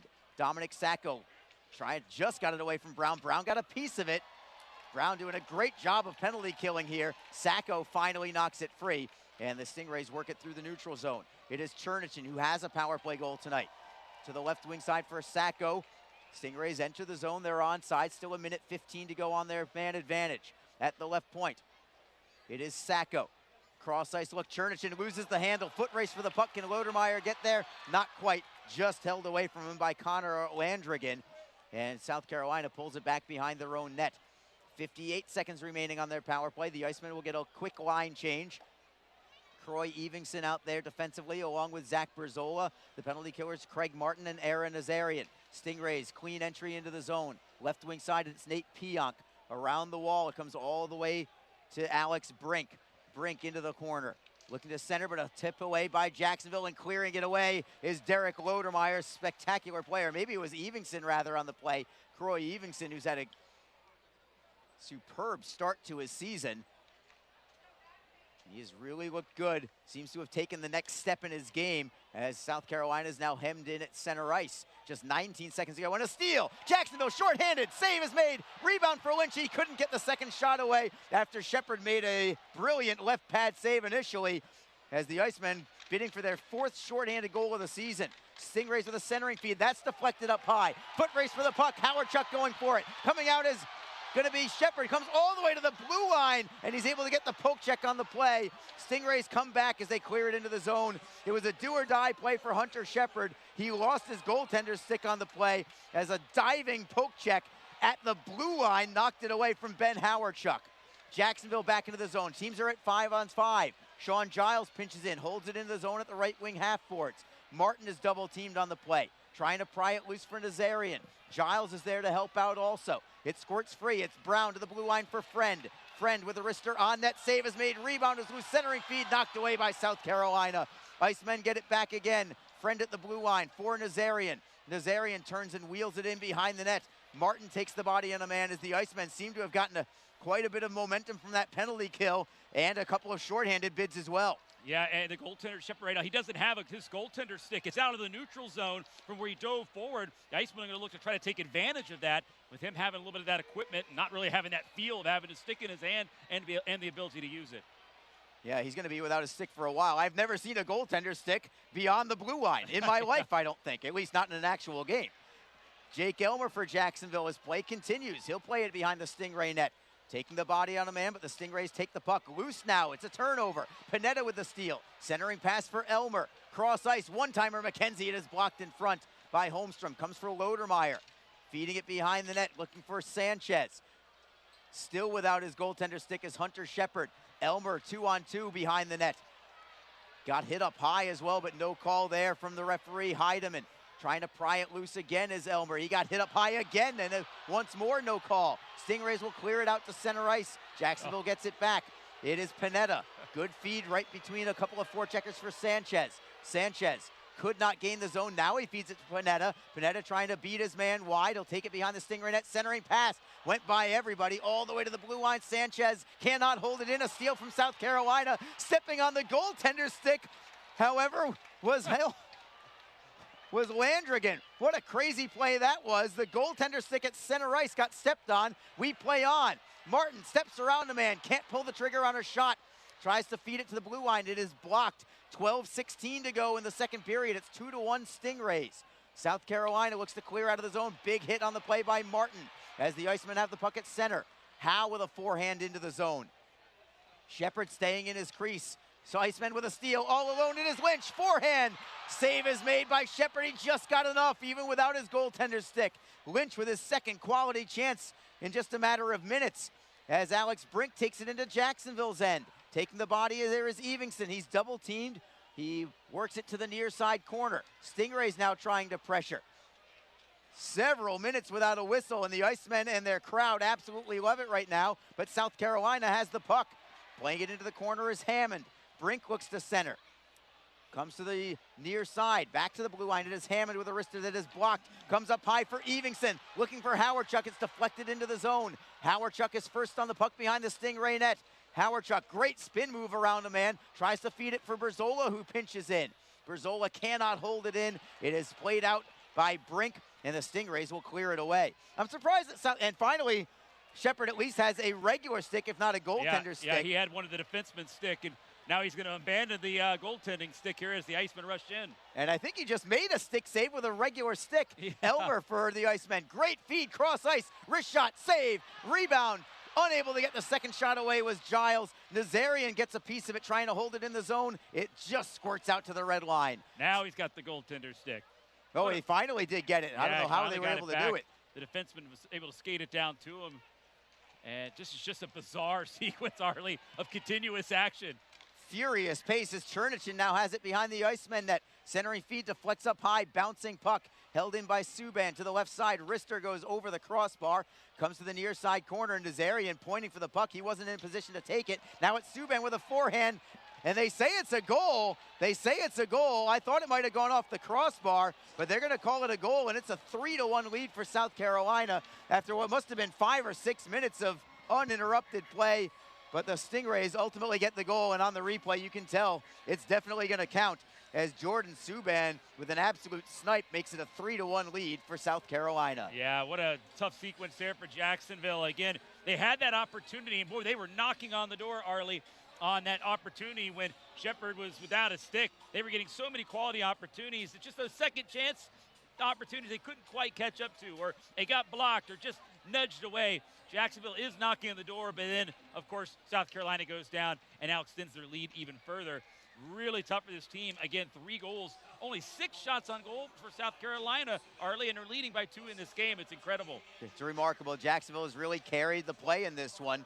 As the Icemen get a steal now in the neutral zone. Sanchez steps around one man but couldn't get by another. Stingrays have it in their own end. And if you know anything about the South Carolina Stingrays, they are very stingy typically. They're getting outshot 19-6. It's been all Jacksonville except for the scoreboard, as Hadfield gets a wrister away that's deflected over the crossbar. South Carolina does not allow a lot of goals, and it's going to be quite the battle for the Icemen to come back in this game, but they've got the home crowd to their advantage. They've been playing very well. They just need to try and cut the gap in half here and take it from there. South Carolina gives it up in the Jacksonville zone. It's Brown behind his own net for the Icemen. Nice stick handle away from one man. He'll circle back behind his net, playing it off the wall. Lodermeyer chops it ahead, looking for Lynch. Lynch got a piece of it, but not enough to take possession. And the Stingrays and Nate Pionk take over in their own end. 9:08 remaining in the second period. South Carolina 3, Jacksonville 1. We've got a whistle, and it's going to be too many men on the ice against Jacksonville. So we'll get a little bit of a breather. Again, we can't go to any breaks right now. We'll have to just stick with it here, Reader. But yeah, it just seems like everything that you think should be happening in this game isn't happening. Jacksonville is, I think, severely outplaying South Carolina, but Stingrays are taking advantage of opportunities. Jacksonville is not. Hunter Shepard, as advertised, he's one of the best goaltenders in the league, and he's showing why tonight. Oh, he is that. He made some dynamite stops there to keep the puck out and keep the momentum on his team's side. And, you know, they don't ask, that's that old saying, Arlie, you know, they don't ask how, they ask how many. And, you know, the Icemen are outplaying the Stingrays, but the Stingrays have the goals to show for it. So it's difficult to really figure it out, but Icemen got plenty of time in this game. We're at the halfway point of regulation, but it's going to start with this penalty kill. They got to get a kill here. So 2 minutes on the board for too many men on the ice. Travis Howe is serving the penalty time for Jacksonville. And we'll see if the Icemen can get another big penalty kill. Maybe some timely saves as well. The Icemen had some chances on the last power play for South Carolina. If anything, it looked like Jacksonville was on the power play as opposed to the Stingrays. Luke Lynch had an excellent opportunity. I believe Christopher Brown did too. Penalty killing for the Icemen. There is Christopher Brown along with Craig Martin. Puck is down, face off to the left of Francois Brassard. And the Icemen are first on the puck. They try to clear, it goes off a leg, it stays in the zone. And the Stingrays will set up shop. Centering feed deflected and cleared. McKenzie got the deflection, Brown got the clear, and the Stingrays will have the puck behind their own net. It's Jordan Subban. And if you're wondering, yes, he is the younger brother of both PK and Malcolm Subban. As the Stingrays lose the puck, here come the Icemen again, shorthanded. Martin looking for Brown, tries to get the shot away, save is made, rebound for Brown, or for Martin rather, he couldn't pull the trigger. It seems like every time the Icemen have a chance, they're just a toe of a stick away, or it's just caught in the skates every chance that they seem to be getting. Yeah, it's been like that all game long early. I mean, they've been really knocking on the door. They just can't quite get that puck to bounce quickly enough or soon enough, late enough, whatever the case may be. They're so close. But right now, South Carolina, they're getting all the breaks and are getting the stops. And now they've got another opportunity. Shot pass looking for Floric. That was open there on the back door, but Floric couldn't connect.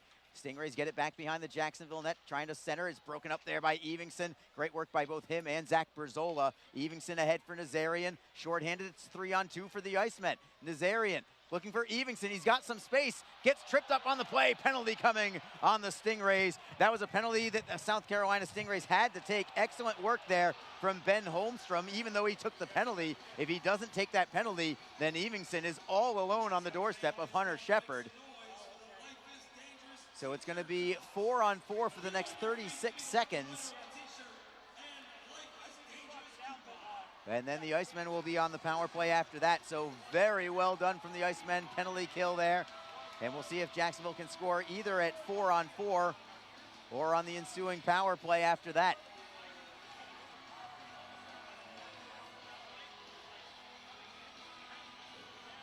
Faceoff will also be in the Stingray zone. Jacksonville out shooting the Stingrays remarkably by a 20 to 6 count. but they're trailing 3-1. The Icemen will send out Derek Lodermeyer with Jake Elmer. I think head coach Nick Luco wants Lodermeyer out there to try and gain possession in 4-on-4 play. Jacob Friend and Sean Giles, your defensemen for the Icemen. Face-offs to the right of Hunter Shepard, who's come in as advertised tonight. Icemen win the draw. Elmer with a wrister. Save is made. Rebound covered by Shepard. Another great chance there for the Icemen. Elmer right off the draw. So 21 shots now for Jacksonville. That was exactly what Jacksonville would want. A Lodermeyer face-off win to Elmer at the top of the circle. They'll try and do it again. Lodermeyer on the draw, right side of Shepard. South Carolina will win this one, and they'll skate through the neutral zone. 4-on-4 for 24 more seconds. Hadfield with a drop pass, comes to Sacco. Deflects high into the air, goes off the glass, it stays in play. Comes free for the Icemen. Jacob Friend knocking it loose for Elmer. Elmer skating up the left wing side, trying to go on Hammond. Waits for a trailer. Holding it at the blue line now is Elmer. Flipping it all the way to the right side for Jacob Friend. Friend, center point, feeds it for Elmer at the circle. Elmer spins away from a man. Jacksonville is now on the power play. A one-timer from Berzola. He snapped his twig right in two. Tough break there for Berzola as South Carolina plays it to center. The Icemen have a power play for a minute 12. They have the puck in the neutral zone. It is Lodermeyer dropping it back for James Sanchez, and the Icemen will regroup there. Sean Giles behind his net. Methodically up the middle, he'll drop the puck for Brown, the new Icemen captain. Brown chips and chases behind the Stingray net. Hammond goes for it. Sanchez feeds it around the boards all the way to the right point. Berzola hustles to hold it in the zone. Right circle now is Berzola, pinching all the way to the goal line extended. Sanchez for Brown. Sanchez gets it back, 40 seconds on the clock. Playing it down low, Nazarian to the blue line for Brown. Cross ice look for Berzola. Berzola, seam pass going to Nazarian. Drop pass, Brown, one-timer blocked in front by South Carolina. Beautifully set up. They just couldn't put the shot on frame. Stingrays clear the zone. One final rush here with 21 seconds on the power play. It's Berzola behind his own net. Down to 5:54 to go in the second period. The Icemen trail 3-1. Sanchez, clean entry into the zone.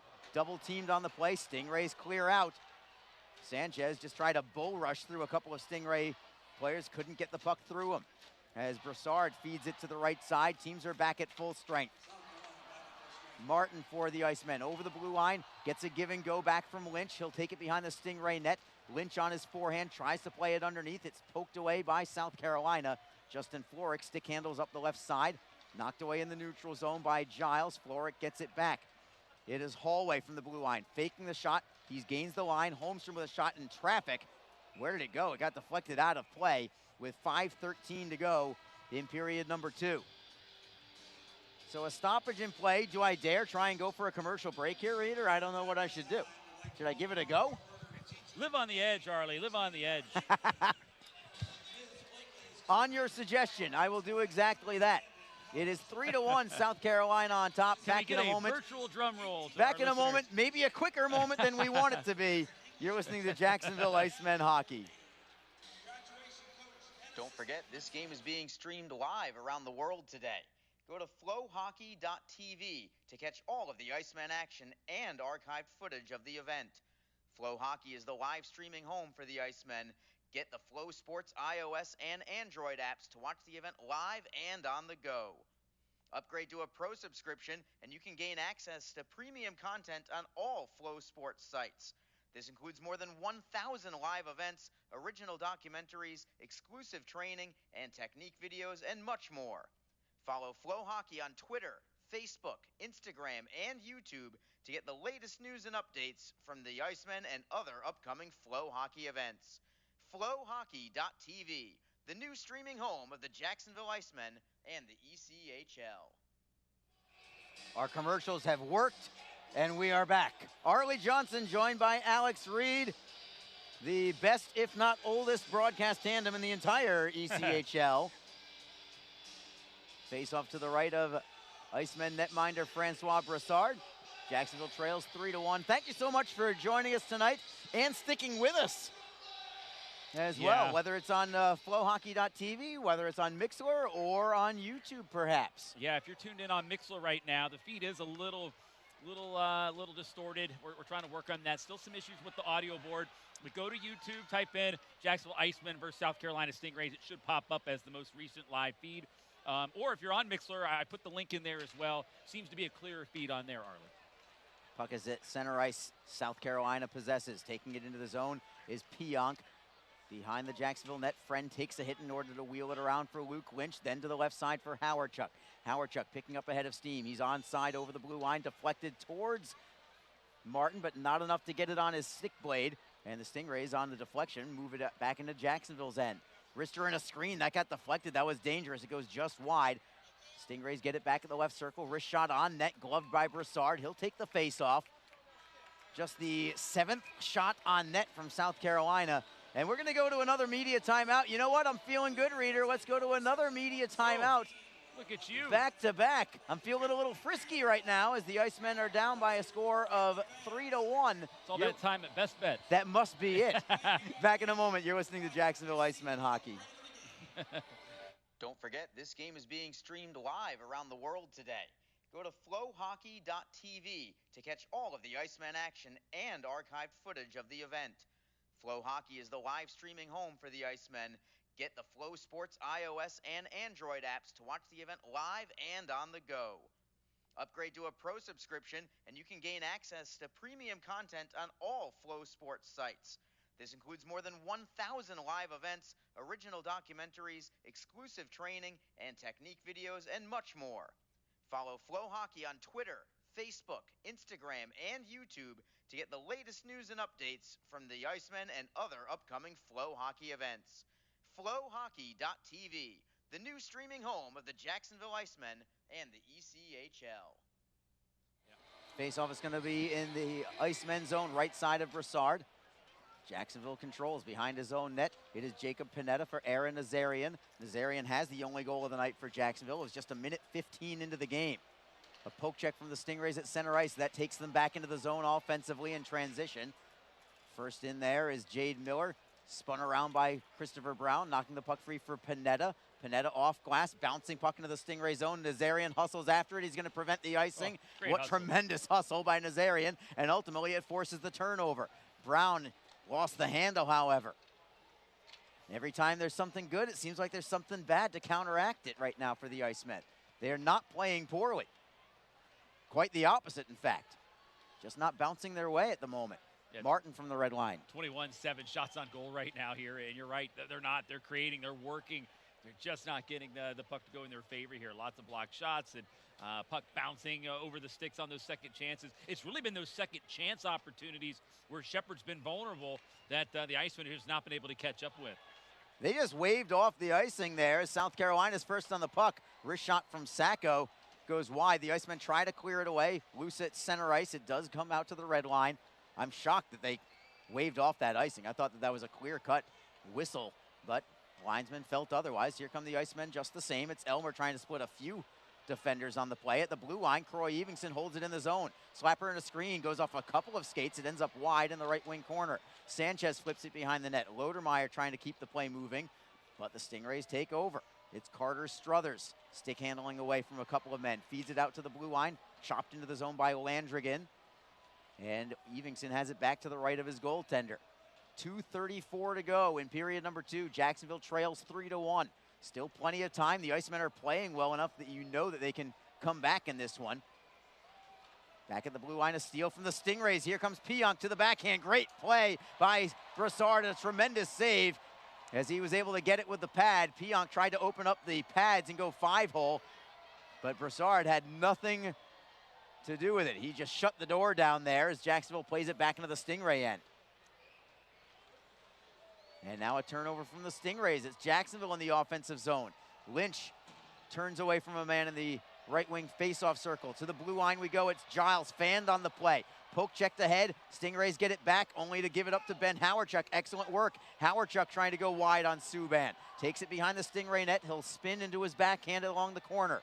Indirect feed to the blue line. It is Friend faking the shot. He'll feed it to Lynch instead. Turnaround shot. Save is made. Rebound is loose. Deflected shot goes wide on the play. Another deflection where the Icemen just can't seem to get it on frame, and when they do, Hunter Shepard is there, playing brilliant as typical for him. 1:24 to go in the second period. South Carolina plays it behind the Jacksonville net. Broussard was thinking about going all the way to center ice. Now he does feed it all the way to the red line. Howardchuk for Martin on side of the Icemen. Brown with a snapshot, gobbled up by Shepard, made it look easy. And the faceoff will be to his left. Well, we just saw more of the same here, Arlie. You know, a good first shot, great save by Shepard. The rebound there's in prime position. The Icemen go there to get it. They've got a good look, a good lane, and then the puck maybe gets fanned on, or the puck hits off a skate on the way in and doesn't quite make it to Shepard. So it's just they're so close, and it's just the second chance opportunities really seem to be eluding Jacksonville here because they're prime chances. Draws to Shepard's left. Man, the Icemen sure could use a goal here in the final minute of this second period. Cut the deficit in half. But it's the Stingrays who clear the zone on the draw. Final minute of play. Jacksonville at their own blue line. It's Craig Martin deking around Floric. Wheels and deals through the neutral zone. Dancing to the blue line, but no further than that. It's poke checked away by the Stingrays. Floric tries to play it ahead for Chernichin. They are onside, but the Icemen are on the puck. It is Brown for Jacksonville. Moving it up ahead for Martin. Martin for Nazarian. Steps around a man. Poke checked away by Hammond at the last possible second. Stingrays will clear it ahead. It moves to Chernichin. 30 seconds to go in the period. Chernichin.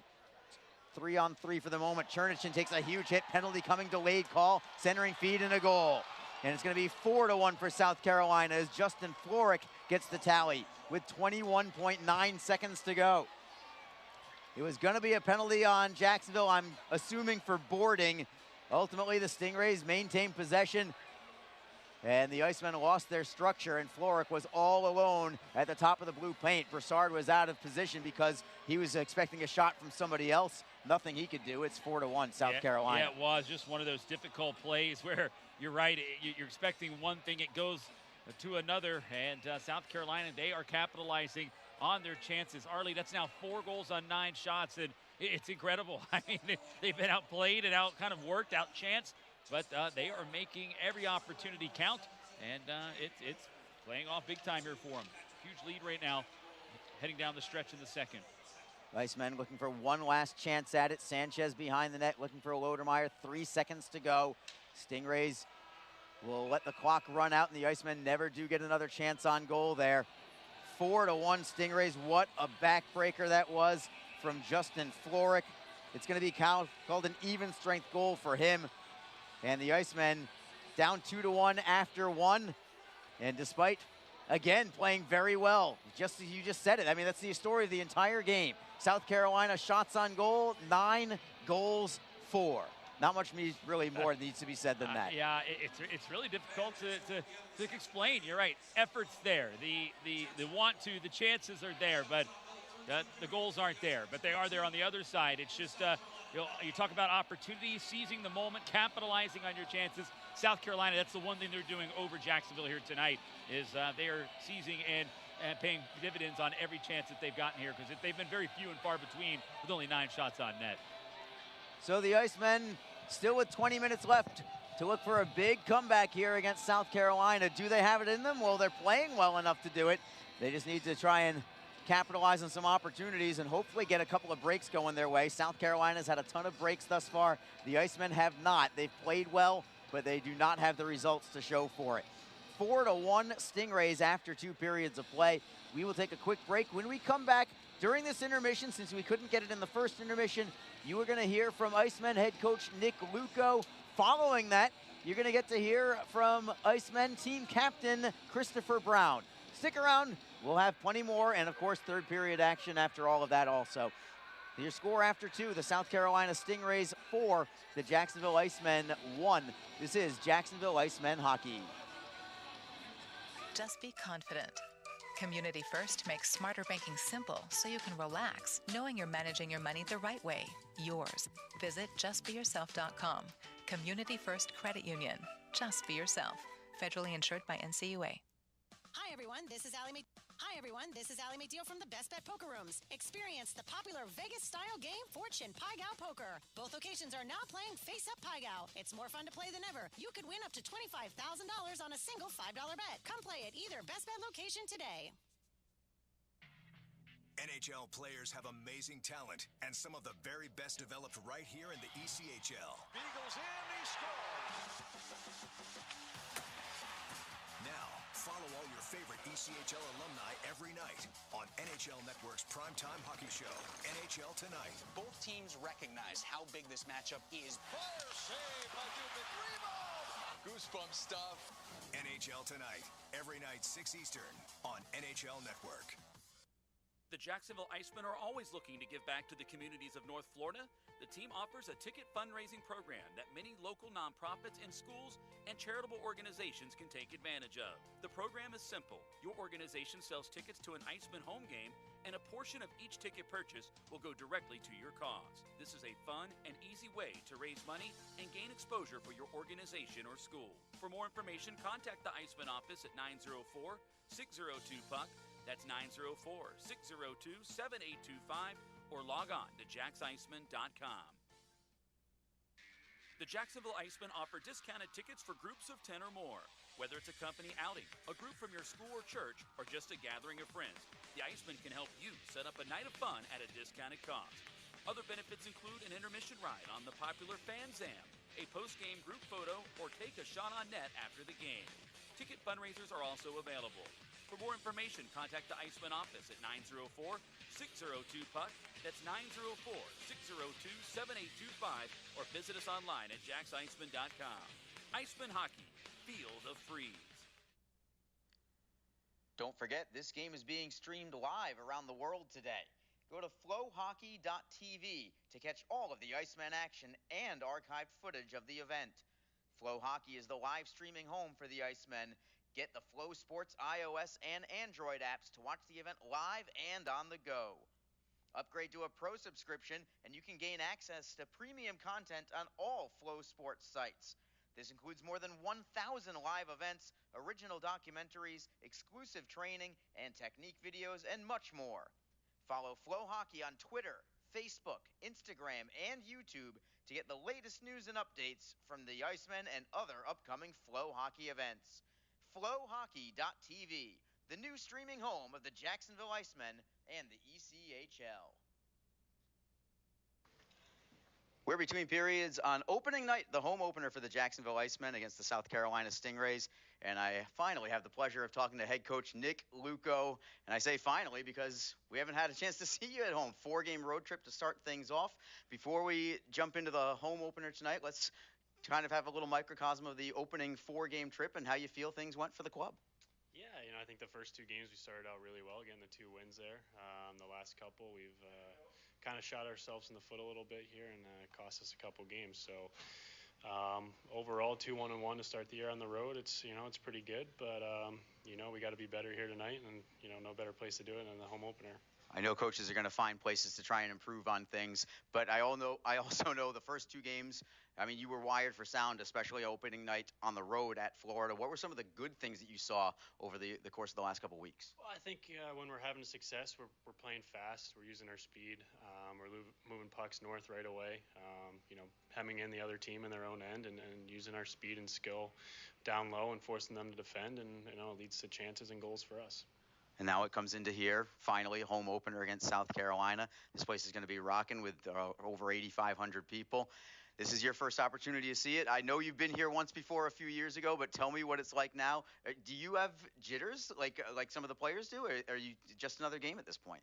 We'll see right before the game here, maybe a little bit, but, to me it's just another day at the office. And, I think we got a good group here, a great group of guys, and I think guys are, myself and the team included, we're super excited to be here for the home opener.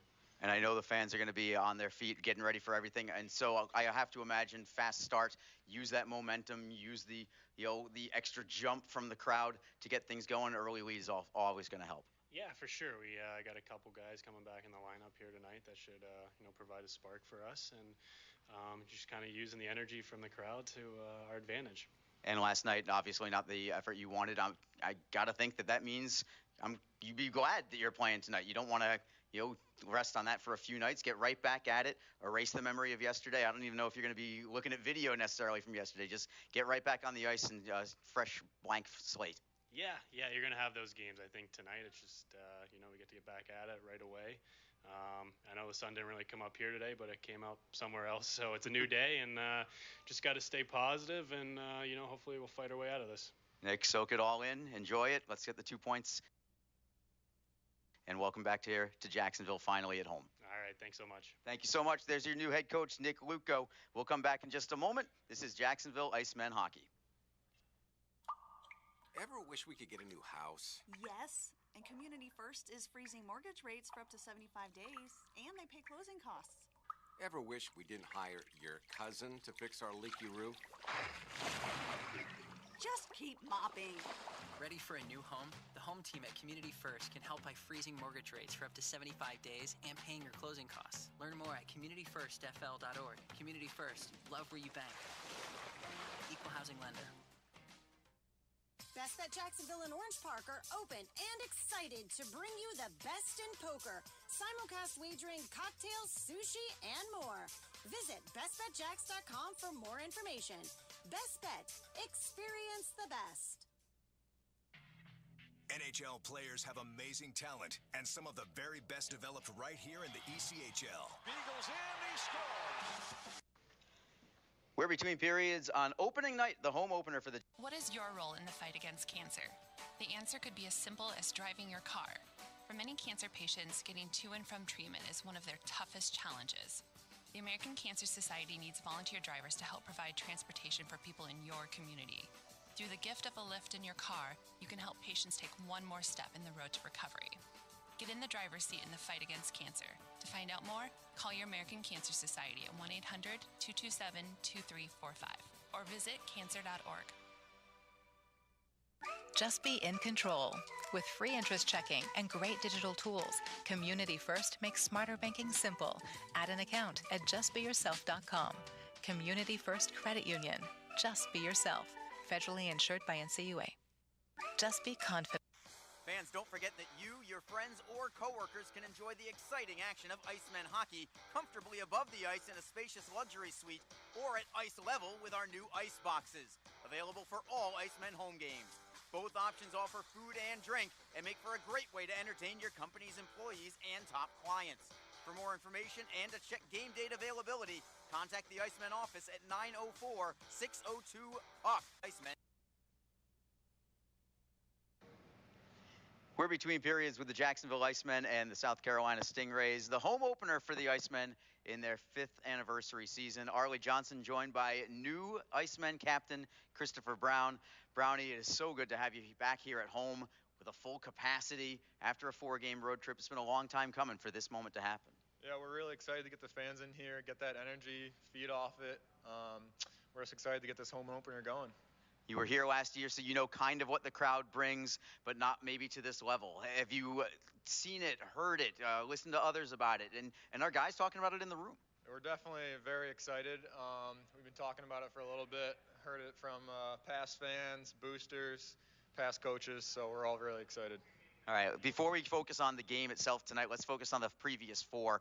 What you think about the team. 2-1-1, I got to think better than 500 on a 4-game trip to start things off. Young group especially, young coach, still trying to gel, and yet you still end up over 500. I got to think all in all, fairly successful. Yeah, we're definitely happy with it. Obviously, we're pretty competitive, so we'd like to be 4-0, but young group, got some confidence under us, young coach, so we're all gelling pretty well, and we're excited to keep it going. And unfortunately, it did end on a sour note last night, but I have to think that playing again tonight really is a great opportunity to just erase it immediately. You'd rather certainly play tonight than wait, and have it stew 3 or 4 days and just get right back at it, especially getting on a start in the first period. Yeah, I think pro hockey, it's good to have a short-term memory. You're always playing another game, so that game's in the past, and we're excited to keep it rolling tonight. All right, let's talk about the team on the whole. Young head coach, new head coach, very young team as well, and you get the opportunity to lead this group. Tell us about the group. What kind of things to expect out of these guys, and maybe what you think the identity of the team might be in the early going.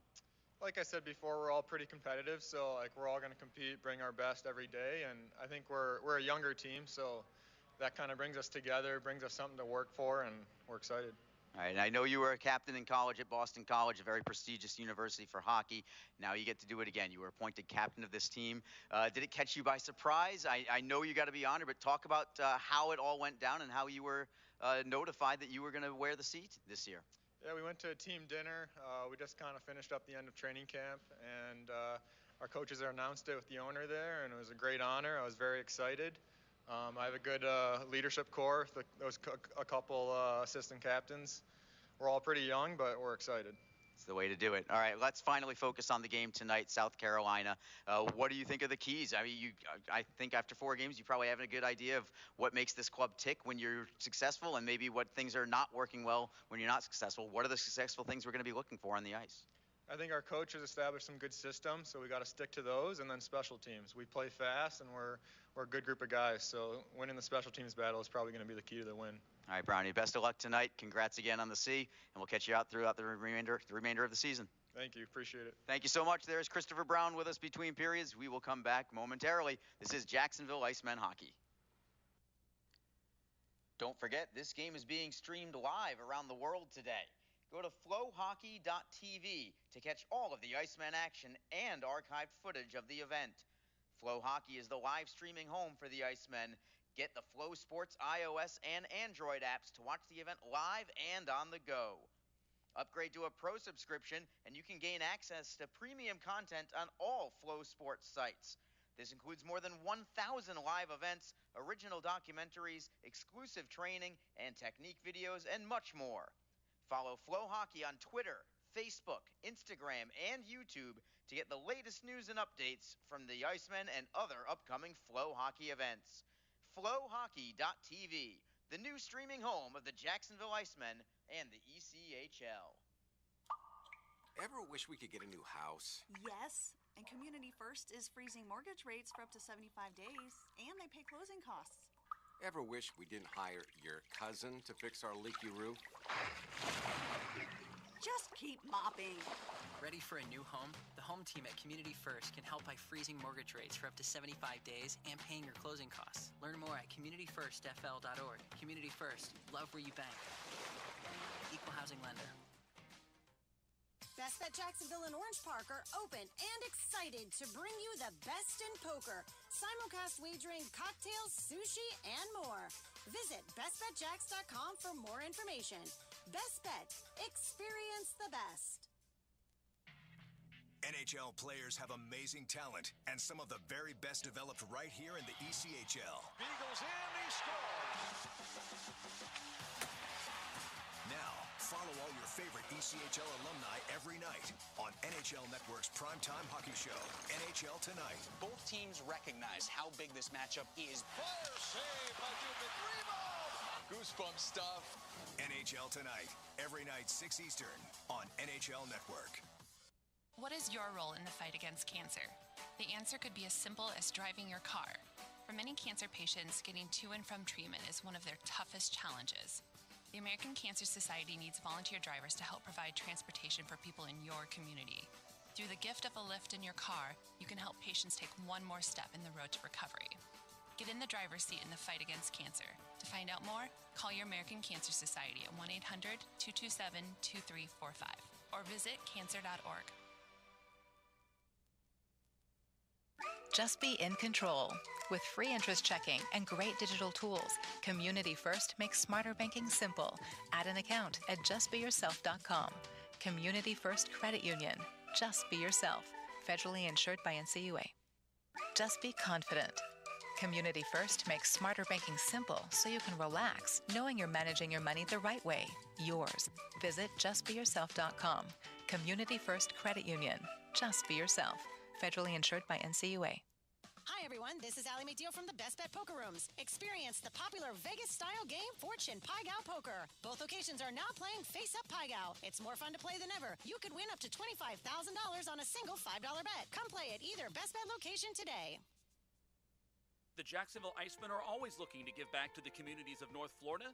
The team offers a ticket fundraising program that many local nonprofits and schools and charitable organizations can take advantage of. The program is simple. Your organization sells tickets to an Icemen home game, and a portion portion of each ticket purchase will go directly to your cause. This is a fun and easy way to raise money and gain exposure for your organization or school. For more information, contact the Icemen office at 904-602-PUCK.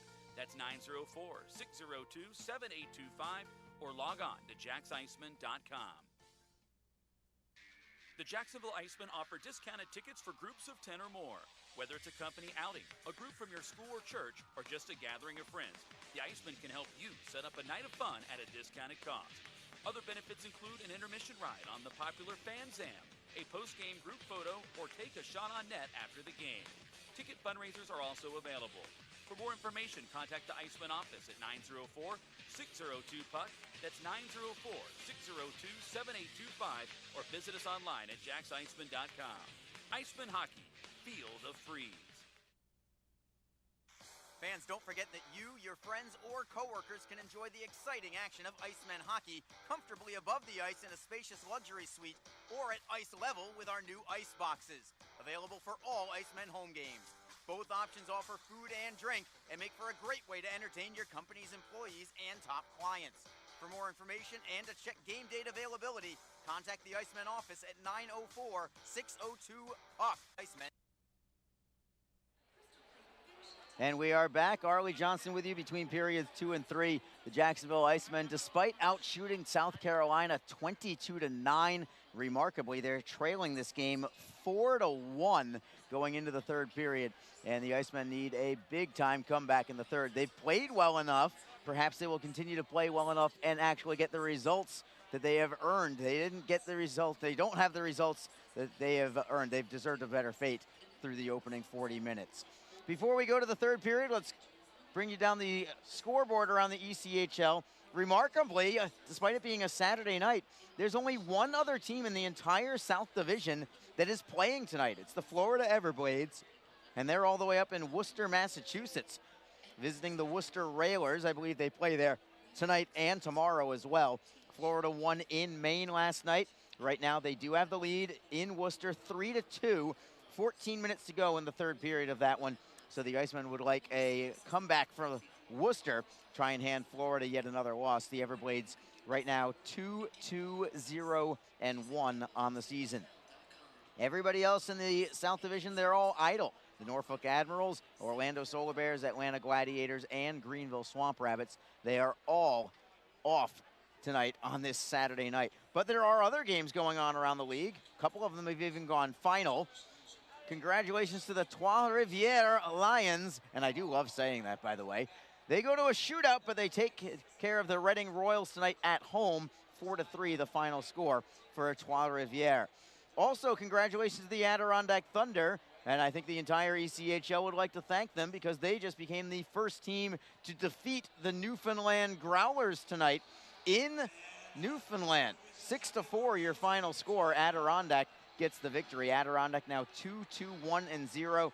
Newfoundland has their 5-game win streak to start the season snapped with that loss this evening. Elsewhere around the league, the Wheeling Nailers hosting the Fort Wayne Comets. That game is tied 2-2 after 2 periods of play. The Toledo Walleye starting off on a 4-1 on the year, and looks like they're well on their way to 5-1. They are all over Kalamazoo, 4-0 after 2 periods of play. The Cincinnati Cyclones have a 3-0 lead over the expansion Iowa Heartlanders. Iowa, along with Trois-Rivières, they are the 2 new teams in the ECHL this year. Neither of them have gotten off to great starts. Trois-Rivières, with their win tonight, they are now 2-4. That's with the win tonight.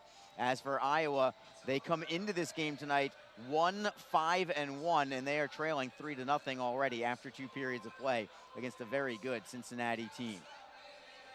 Wrapping things up, the Kansas City Mavericks, a 2-1 lead after 1 period of play, hosting the Allen Americans. It's the Tulsa Oilers, a 1-0 advantage, hosting the Idaho Steelheads. And in Salt Lake City tonight, they haven't gotten started yet, but they are just about to. It's the Rapid City Rush at the Utah Grizzlies. The officials back out on the ice right now. Nice little smattering of boos for them as they take to the ice. Been a strange game with the penalties at times, but ultimately South Carolina has 1 power play goal They also scored in a delayed penalty situation also. And the Icemen come back out on the ice. Francois Brassard does stay out there. Even though he's only faced 9 shots, be hard to fault him for that last goal from South Carolina. Justin Floric was unmarked in front. Brassard was out of position because he was taking the shooter, but the shooter had a great passing lane to a man wide open on the doorstep. Jordan Subban's shot from South Carolina was an absolute laser, top shelf short side. Not much that Brassard could have done there. So teams will start 5-on-5. Jacksonville, who started this game fantastic. The first 10 minutes, all Icemen. They led 1-0. They were out shooting South Carolina 10-1 to start this game. And now let's break it down a little bit as we're gonna have your third period hype music. And this is gonna be good. I know the crowd loves it. Lights are dimmed, cell phone flashlights are on right now. And we are ready to get this thing rocking here for the third period. Oh, this looks great.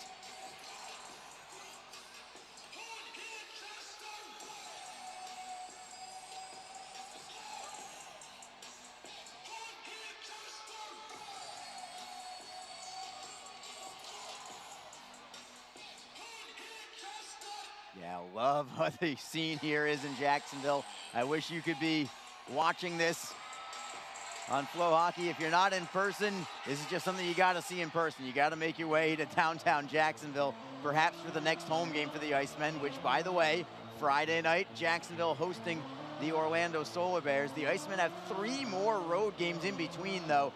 Today, or yesterday, I should say, begins an absolutely brutal stretch of games for the Icemen. Yesterday started a stretch of 3 games in 3 nights, 6 games in 8 nights, 14 games in 23 days for the Icemen. So they had a slow start with their games, but not anymore. They're going to be really in the thick of things as we are underway.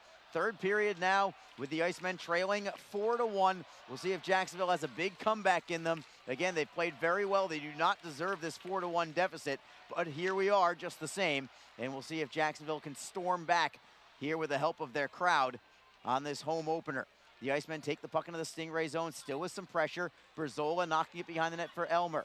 Elmer on his backhand, looking for Lodermeyer. Gets the shot away, saved by Shepard. Rebound goes behind the net. Lodermeyer tries to center, penalty coming as well. I believe this is going to be on South Carolina.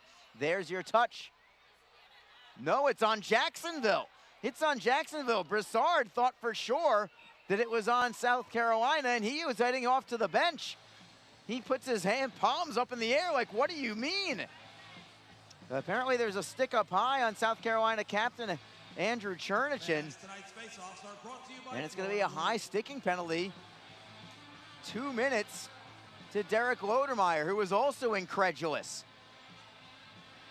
So a power play for the Stingrays. Didn't get a good enough look at it. Well, see if we can find it here on the replay, perhaps. No, yeah. Can't fault it. Now looking at the replay, can't fault it. Derek Lodermeyer goes into the box. His stick did definitely get up high. Got to call him as you see him. And it's going to be a power play here for South Carolina. Icemen do win the faceoff, however. Driving at the length of the ice is Jacob Friend. It goes by Hunter Shepard. Wish he could have been in the net when he let that one slip by him. He was behind his own net. He let it go right by him. So an absolute bail bonds penalty kill here for the Icemen. Jordan Subban has looked very good tonight for the Stingrays. Tries to get it into the zone. Brown got a piece of it. McKenzie tries to clear, turns to his forehand side, flips it ahead for Brown. Brown on his backhand. He'll sweep it the length of the ice, and the Icemen will get a line change. 1:19 to go on the power play for the Stingrays. Shepard leaving the puck behind his net for Victor Hadfield. Hadfield dekes away from Aaron Nazarian, feeding for Landrigan. Landrigan with a clean entry into the zone. Piant gives it up briefly. Stingrays get it back now. A loose puck comes free at center ice. Hadfield beats Nazarian by a couple of strides behind the net. Nazarian now with a steal, looks to center. He's shorthanded bid for the Icemen. Nazarian goes all the way to center ice. He's just going to kill some time.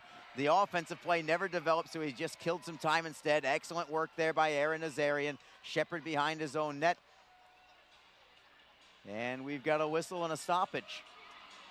Offside perhaps on Jacksonville. I believe it's going to be a delayed offside that ultimately was called by the linesman. 44 seconds to go on the power play for the Stingrays.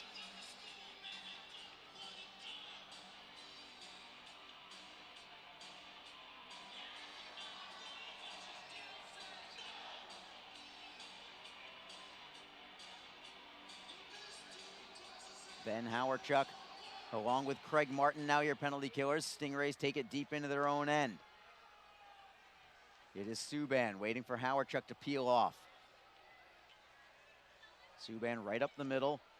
Feeds to the left for Sacco, broken up and stolen by the Icemen. Here comes Friend, 2-on-1 shorthanded. Howarchuk, right circle, centering feed, deflected away, and the Icemen can't get a shot on goal on that tremendous chance. Now it's the Stingrays in transition, possible 2-on-1 for them. Holmstrom, centering feed, and a goal.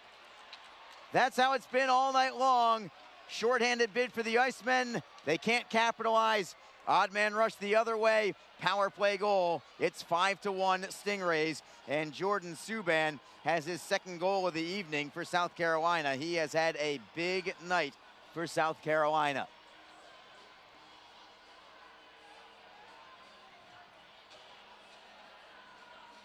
So a little more wind out of the sails of the Icemen as this goal comes at 2:38 of period number 3. South Carolina, 10 shots on net, 5 goals. Remarkable.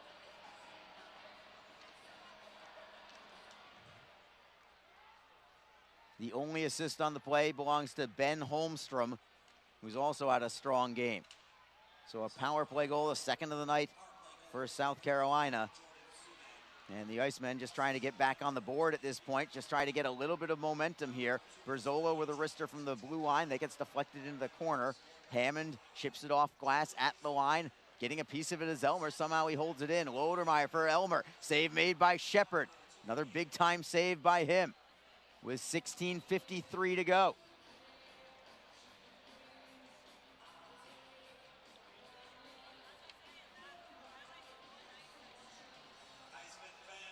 Faceoff will be to the right side of Hunter Shepard.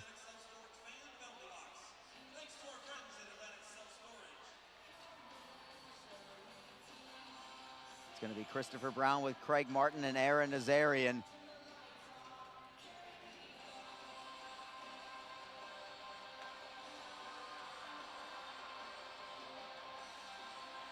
At the blue line, Jacob Friend along with Sean Giles for Jacksonville.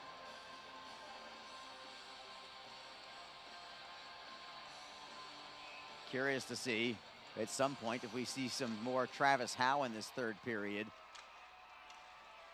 especially if the margin stays where it is right now at 5-1.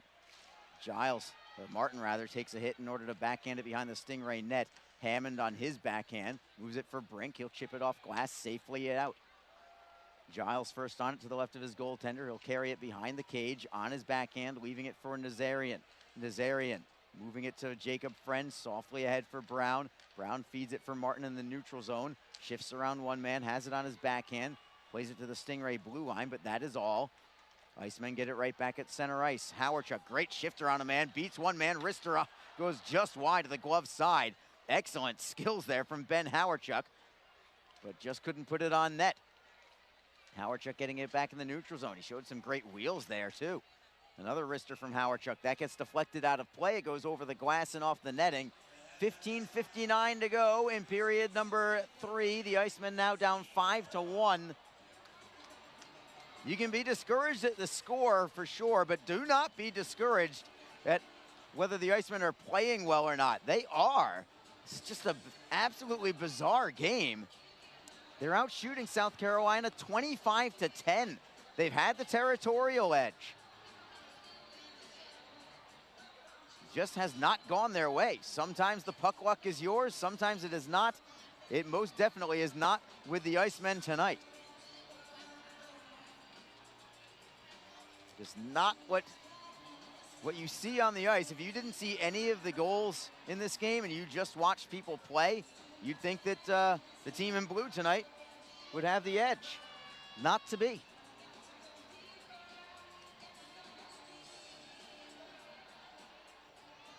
Got another stoppage in play. I don't know what the holdup is right now. The linesman going to talk to Icemen head coach Nick Luco, joined by assistant coach Brandon Mashinter. Both of them looking extra sharp tonight. There's something at the Stingray bench, maybe? Oh, is there an Icemen fan that's getting kicked out? There's an area between the penalty boxes where fans can be during a period, and I wonder if one of them got a little too frisky there, maybe with the South Carolina players. I don't know, but he's getting escorted away by security. I've never seen that. I've never seen a goaltender stick in the neutral zone during play. And now I've never seen a fan escorted from inside the glass between the two benches. Order is restored. We're back to hockey. South Carolina wins the faceoff in their own zone, but they immediately ice it. We'll come right back into their end with 15:51 on the clock.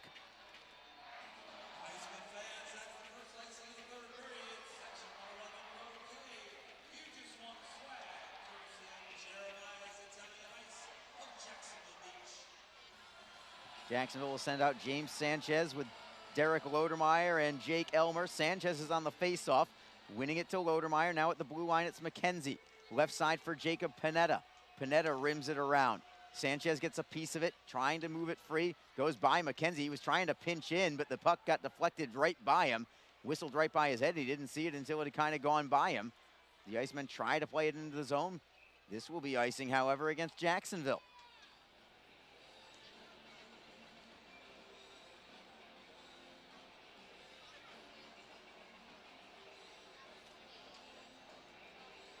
So we'll bring it to the right side of Francois Brassard.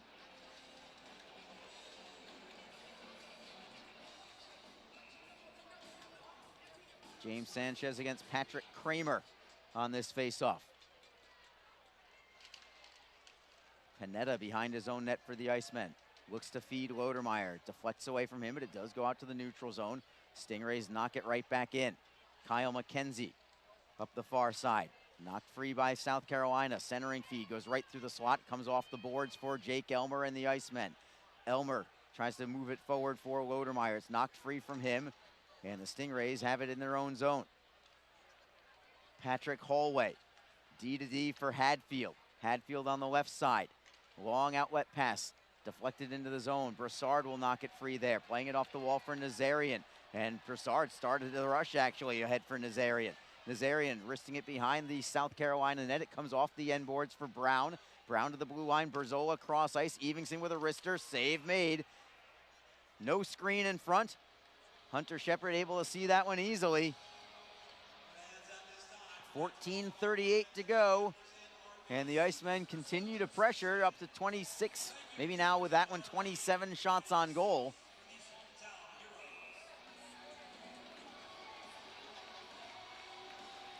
But only one shot gets by Hunter Shepard all night thus far anyway. And that was just over a minute into the game. Since then, 5 unanswered for the Stingrays.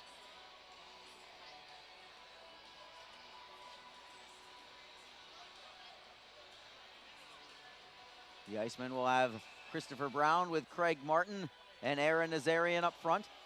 Brown looking to win the draw back to either Zach Berzola or Croy Evenson. I think that defensive pairing has been together since game 1 for the Icemen.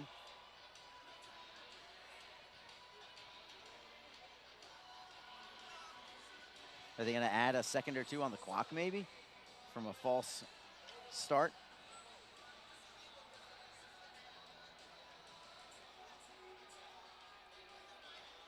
I think that's what they're going to do. They're going to add a little time. Yep, 2 extra seconds. From 14:31 to 14:33. Stingrays control. Subban, who has had a big game at the blue line for South Carolina. 2 goals, 1 assist. Outlet pass from Jacksonville. Doesn't connect. It's going to be icing against the Icemen. And Jacksonville, after starting the year 2-0, now in dire straits from falling back to 500 at 2-1, if this result holds anyway. It would be their second defeat in a row. They lost last night 3-0 at Atlanta. A chance to pick it right back up tomorrow. These two teams will square off in Charleston tomorrow afternoon, remember. As the Icemen take it into the offensive zone, Martin cuts to net forehand and a save made by Shepard. Excellent move by Martin, fearless to get that all the way to the far post, but Shepard was able to get a piece of it. Icemen hold it in. Evingson with a shot on net. Save made by Shepard. Rebound for Martin as the Icemen continue to pressure, not giving up. Evingson with a wrister again. No screen in front. Easily gloved by Shepard. 13:56 to go, and we will take a break. The Icemen now down by a score of 5-1 to South Carolina. We'll be back in just a moment. This is Jacksonville Icemen hockey. Ever wish we could get a new house? Yes, and Community First is freezing mortgage rates for up to 75 days, and they pay closing costs. Ever wish we didn't hire your cousin to fix our leaky roof? Just keep mopping. Ready for a new home? The home team at Community First can help by freezing mortgage rates for up to 75 days and paying your closing costs. Learn more at communityfirstfl.org. Community First, love where you bank. Equal housing lender. Best Bet Jacksonville and Orange Park are open and excited to bring you the best in poker. Simulcast wagering, cocktails, sushi, and more. Visit bestbetjacks.com for more information. Best Bet. Experience the best. NHL players have amazing talent, and some of the very best developed right here in the ECHL. Beagles in, he scores. Now, follow all your favorite ECHL alumni every night on NHL Network's primetime hockey show, NHL Tonight. Both teams recognize how big this matchup is. Fire save by Dubin. Rebound. Goosebump stuff. NHL Tonight, every night 6 Eastern on NHL Network. We are back to live action. Stingrays in the Jacksonville zone, but a back check by Travis Howe knocks it free. It's Luke Lynch in transition. Right circle, steps around a man, cannot pull the trigger on a shot. Struthers knocked it loose. Stingrays try to clear at the blue line. Friend holds it in for Howarchuk. In the high slot, a wrister is blocked. Howarchuk gets tripped up on the play. No call as the Stingrays clear out. Jacksonville right back. Gaining the line is Howarchuk onside. Wristing it into an open corner. Howe fights for the puck. He is first on the puck, but he's all by himself. The Icemen trying to finish off a line change, and ultimately the Stingrays take over. Finishing the check is Lynch behind the play on Struthers as Floric knocks it behind the Jacksonville net. Jade Miller is on it for South Carolina. Lodermeyer takes the body on him. Icemen try to get possession. Jacob Friend on his backhand, turns to the forehand, feeds it for Lodermeyer. Moving it for Sanchez. Sanchez for Elmer. He's got to step on a man. Cuts towards goal on his backhand again. Cannot get the shot away. So close and yet so far all night long for the Icemen. Here's Kyle McKenzie in the neutral zone. He'll wrist it around behind the net of Shepard. Comes loose for the Stingrays. And a clear out. High into the air to the red line. It's Elmer for Jacksonville. Cannot get around the poke check from Patrick Hallway. Stingrays come back on the right wing side. Broussard makes the save. Rebound goes out of play as Broussard makes the save with the left pad. 12:22 to go in the contest. Next up for the Icemen again, 3 games on the road again before finally coming back home. The Icemen tomorrow afternoon looking for revenge now against South Carolina. Their first 5 games of the year were against 5 different South Division opponents. Finally, they'll get their second look at a team tomorrow in South Carolina. That's tomorrow at 3 o'clock. Tuesday night, it's Jacksonville at the Orlando Solar Bears. And Broussard makes a save, had to glance off of him and go wide of the net.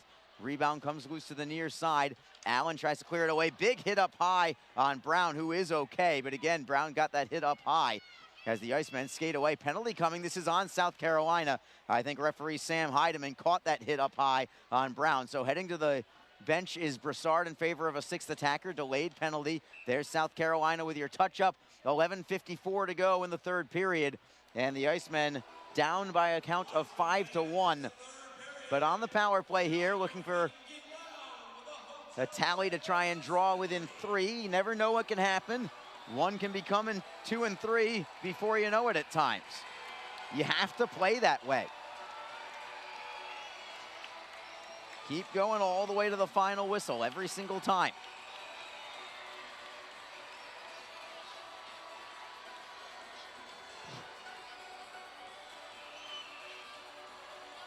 The James Sanchez line comes out with Craig Martin and Aaron Nazarian.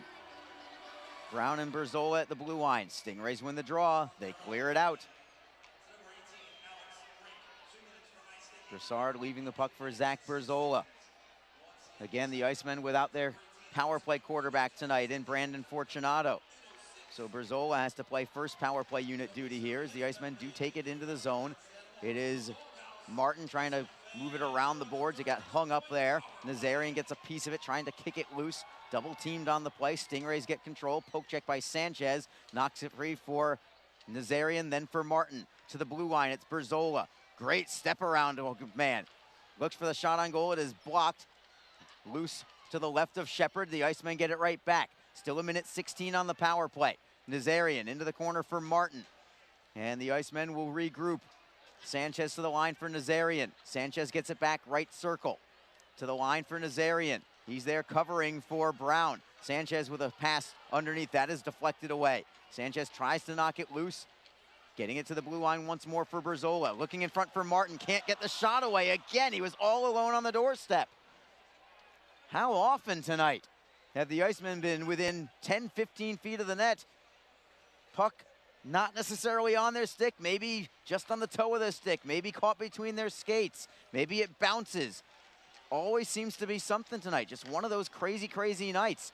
As Elmer tries to keep the puck in the zone, he forces a man a little deeper, but the Stingrays still clear it away. And it ends up behind the Jacksonville net. 24 seconds to go on the power play. It is Giles for the Icemen. Stick handling up the middle, passing to the right wing for Elmer. Elmer tries to beat a man wide and Struthers. Puck comes loose for Chernichin. It goes deflected over the glass and out of play. Hopefully everybody's okay. Somebody's got a souvenir. And it's going to go from one adult to one child. Well done there by the fan, giving it up to the kids down below, about 5 rows deep. Right in front of our vantage point here with 10:03 to go in the game. 10 seconds remaining on the power play. Sanchez back out there with Nazarian. Kyle McKenzie for now is playing up front, normally a defenseman. Brown is at the blue line just in case, but the Stingrays win this face-off anyway, so it's all for naught. One final clear into the Icemen zone. Teams are now at full strength as Brink is back onto the ice. Brown chips in to the left of Shepard. He'll knock it down for Chernichin. Chernichin spins away from Brown. The Icemen still continuing to give it everything they've got. Outshooting the Stingrays 27-12 tonight. Stingrays with an icing infraction. We'll come back into the South Carolina zone. Next home game for Jacksonville Friday night. They will host the Orlando Solar Bears, 7 o'clock start. And that game begins a stretch of 9 out of 10 home games for Jacksonville. It's a rough stretch to start the year, 7 of the first 8 on the road, but after that, 9 of 10 at home. A grand total of 9 home games in the month of November for the Icemen. This obviously the first one as Shepard makes another save on a wrister from the blue line from Berzola. Lodermeyer holds it in at the blue line, tossing it towards net, but it's blocked in front by South Carolina. Struthers to the left wing. He'll gain the red line before forehanding in. Broussard leaving the puck there for Berzola. Berzola stops on a man, still stationed behind his cage. Long flip pass ahead, nobody home. Knocked away now by Jacksonville. A steal and a turnover. Stingrays get it right back. They'll play it to center.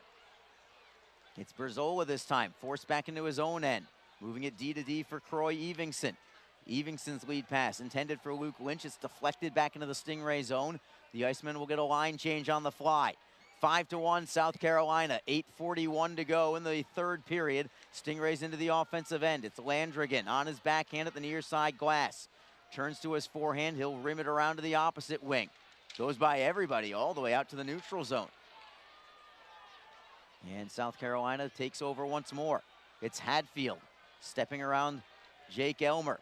Hadfield into the zone. Centering feed goes by everybody. Howarchuk knocks it away. Finding Martin. It's a 3-on-2 odd man rush for Jacksonville. Martin over the blue line. Feeding it cross ice for Elmer. Throws it just wide of the net. And here come the Stingrays in transition. 2-on-1 for South Carolina. Right wing side. Backhanded centering feed. Nobody home. Penalty coming, however. I believe it's on Jacksonville. Delayed call. There's your touch. Power play coming for the Stingrays when we come back. 7:57 remaining. It is the Stingrays 5, the Icemen 1. This is Jacksonville Icemen hockey. Be in control. With free interest checking and great digital tools, Community First makes smarter banking simple. Add an account at justbeyourself.com. Community First Credit Union. Just be yourself. Federally insured by NCUA. Just be confident. Community First makes smarter banking simple so you can relax, knowing you're managing your money the right way. Yours. Visit justbeyourself.com. Community First Credit Union. Just be yourself. Federally insured by NCUA. The Jacksonville Icemen offer discounted tickets for groups of 10 or more. Whether it's a company outing, a group from your school or church, or just a gathering of friends, the Icemen can help you set up a night of fun at a discounted cost. Other benefits include an intermission ride on the popular Fan Zam, a post-game group photo, or take a shot on net after the game. Ticket fundraisers are also available. For more information, contact the Icemen office at 904-602-PUCK. That's 904-602-7825, or visit us online at jacksiceman.com. Icemen Hockey, feel the freeze. Welcome back. Arlie Johnson with you on this home opener for the Icemen. It has not turned out the way that the fans or the team would have liked. South Carolina on the power play, leading 5-1. They try to center it from behind the net, but it goes by everybody all the way back into the Stingray zone. Into forecheck, Aaron Nazarian forces a turnover. He's there with Brown. Nazarian coming all the way to center. He'll just drop it back into his own end. McKenzie feeding it for Jacob Friend. Friend now loses it, a turnover. All alone, and a great save made by Broussard with the left skate. Rebound for Friend behind his own net. He'll turn and move it off glass and out. So the Icemen try to clear it out after killing some time, but the Stingrays with a turnover in the offensive end. Broussard had to make a left pad stop. Still 1:13 to go on the power play for South Carolina. And an offside call against the Stingrays. 7:07 remaining in the game.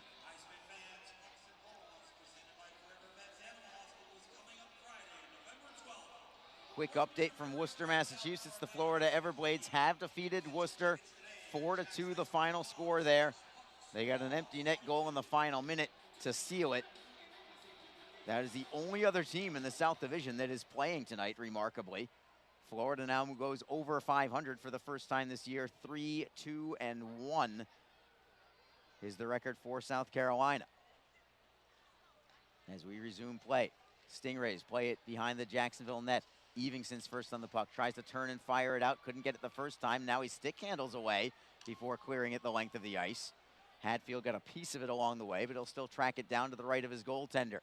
42 seconds to go on this power play for South Carolina. It's Hadfield. Clean entry into the zone right up the middle. Collects it now at the left wing blue line. Knocked away on a steal from the Icemen. It's Jacob Friend skating with it. Looking for Lodermeyer. Short-handed. Moves in. Forehand goes wide on the play. Penalty coming. I'm curious if this might be a penalty shot. Slashing is the call. They're going to say no penalty shot. Just a penalty. It was close whether it was a full-on breakaway. You need to be completely unabated to the net.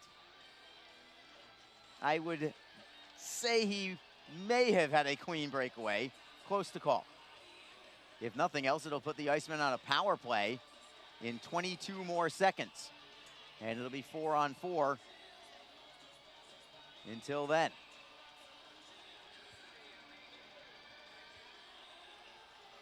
The Icemen with Aaron Nazarian on the dot, along with Jake Elmer. Croy Evingson and Zach Brazola at the blue line. Face off to the right of Hunter Shepard. Stingrays win the draw. They'll skate with it. 4-on-4 for the moment. Hammond got to the red line, then curls back into his own end. Just killing some time. Stingrays softly play it ahead, trying to play into the zone is Holmstrom. Broussard knocks the puck away for Croy Evingson, and the Icemen are now on the power play. Howardchuk is out of the penalty box, and we'll see if the Icemen can get back on the scoreboard. It's Nazarian. Cannot connect with Berzola. Comes back to center ice for Brown. Brown and Elmer playing give and go deep in their own zone. It's Elmer for Brown once more. Brown is onside. Looking for Sanchez. Sanchez on his backhand. Playing it for Brown. His pass is deflected. Goes to an open Stingray player. And Hammond will drive it out. Just 5:23 to go in the game. 1:04 remaining on the power play for the Icemen. Berzola with a drop pass at his blue line for Elmer. Elmer is onside. Tries to split a couple of defenders. He'll curl at the circle and flip it to the line for Berzola. Fakes the shot. Moves it to Elmer instead. Elmer back for Berzola at the right circle. Feeding it to the circle. Sanchez shot. Save. Rebound. Score! Power play goal for Christopher Brown. And the Icemen are on the board once more. It's 5-2 with 5:02 to go in the game. The shot from Sanchez was blocked in front. It actually never made it to Hunter Shepard. And the Icemen, for the first time really all game, got a little puck luck. They've had none for 55 minutes until then. And it's nice to see Christopher Brown get on the scoreboard, his first goal of the year. The team captain collects for the Icemen. Sanchez and Nazarian will assist. Just caught the sellout crowd as well, 8,967. What an effort from the fans tonight as we bring you down to Joe Massa. Christopher Brown. Assisted by number 22, Ara Nazarian. And number 12, James Sanchez. Time of the goal, 14 minutes, 58 seconds. Brown from Nazarian and Sanchez at 14:58. It is a power play goal for the Icemen. Down by 3, still 4.5 minutes to go. You never know. Connect maybe in the next minute or so. Pull the goalie after that. Let's see. If nothing else, try and build a little momentum into tomorrow, even if it doesn't result in anything fruitful tonight. As Lodermeyer takes it into the Stingray zone. Centering pass. Howardchuk had his stick lifted on the play. Well done defensively by the Stingrays. South Carolina comes back in the neutral zone. Goes towards goal. Broussard knocks it in. Deflects back towards Broussard on a crazy deflection from the near side glass, but Broussard is able to snatch it with the glove. We'll take one final media break. 3 minutes, 55 seconds to go in the third period. The Icemen trail by a score of 5-2, but they did just get on the board again. A power play tally from Christopher Brown. Icemen still down by 3. You're listening to Jacksonville Icemen Hockey. NHL players have amazing talent, and some of the very best developed right here in the ECHL. Beagles in, he scores. Now, follow all your favorite ECHL alumni every night on NHL Network's primetime hockey show, NHL Tonight. Both teams recognize how big this matchup is. Fire save by Dubin. Rebound. Goosebump stuff. NHL Tonight, every night 6 Eastern on NHL Network. What is your role in the fight against cancer? The answer could be as simple as driving your car. For many cancer patients, getting to and from treatment is one of their toughest challenges. The American Cancer Society needs volunteer drivers to help provide transportation for people in your community. Through the gift of a lift in your car, you can help patients take one more step in the road to recovery. Get in the driver's seat in the fight against cancer. To find out more, call your American Cancer Society at 1-800-227-2345 or visit cancer.org. Final 3:55 of this one. Jacksonville trails by a count of 5-2. Icemen in their own zone, playing it for Jake Elmer through the neutral zone. 2-on-2 with Martin for now. Elmer tries to split a pair of defensemen. Nothing doing there. Stingrays clear it up, but not out. Martin at the line. Good flip pass to the left. Pineda with a wrister on goal. Snared by Shepard, and the draw will come to his right. So not working out well for the good guys tonight, unfortunately. But I'll tell you what is good is this crowd, 8,967. Incredible. Props to Icemen staff, management from Andy Kaufman and Bob Arablo all the way on down. This organization and you, the fans, you ought to be ridiculously proud of the effort you've put out. The first time that the Icemen have been able to have a regular crowd in almost 2 years. March of 2020, the last time that the Icemen have been able to open up the entire arena and not have it be socially distanced. On the scoreboard, it's not working out well for Jacksonville tonight, but everything else, I'll tell you what, got to be thrilled with the product and the atmosphere and the buzz that circles around this Icemen team. See if they can come back on Friday night after a few more road games. The Jacksonville Icemen have got to find a way to get in the win column again on the road as Broussard makes a save from distance off the stick of Allen with 2:53 to go.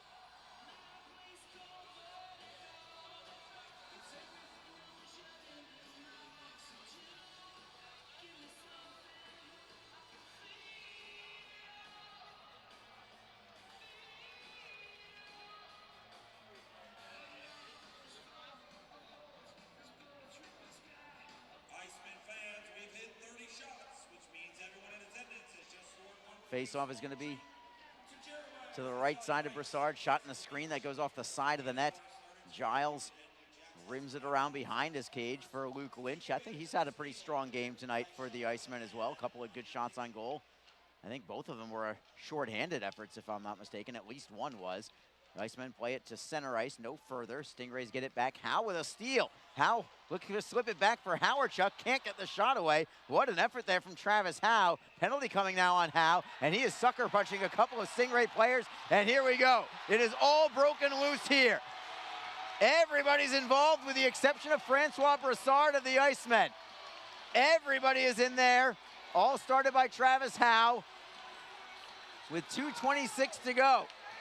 Hunter Shepard wants a piece of somebody even, the goaltender for South Carolina. Howe tries to throw a left-hand haymaker around the linesman. Brady Fagan is in there to try to stop that. And a huge hit from Jacob Friend. He just absolutely dropped Carter Allen.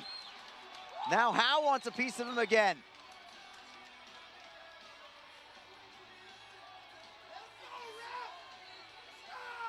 Shepard's lost his goaltender mask even.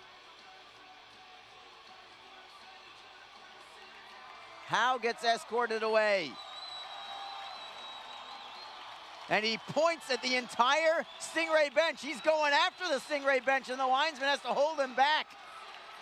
He went right after the Stingray bench, pointing at them. Jake Elmer tries to pull Howe away, because this could get from bad to worse for him.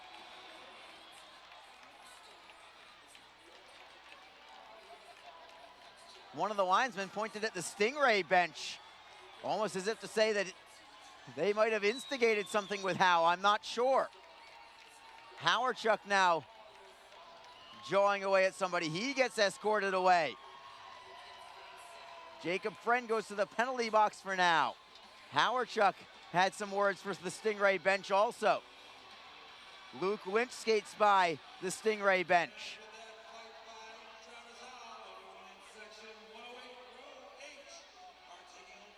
Well, what a way to have this set up tomorrow afternoon's contest. I'm a little jealous of Alex Reed right now, who gets the call tomorrow afternoon's game.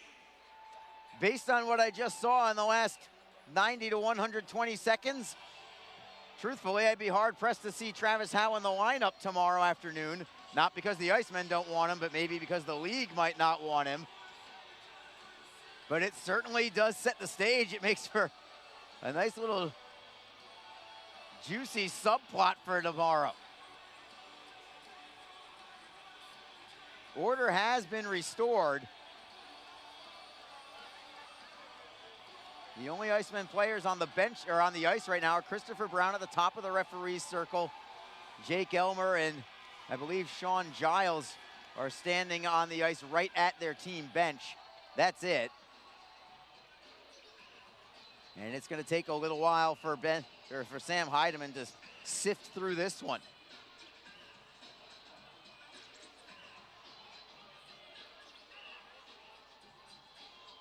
So we're going to need a little bit of time here.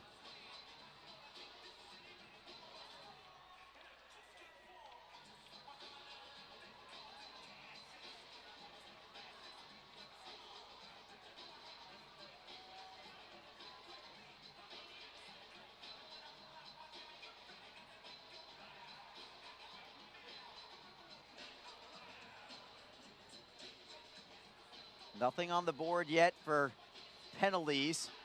Shots on goal still dominated by Jacksonville tonight. 30 for the Icemen, 15 for the Stingrays. But you wouldn't know it by looking at the score. 5-2 South Carolina. And the Icemen will now look for a split of this home and home weekend with the Stingrays.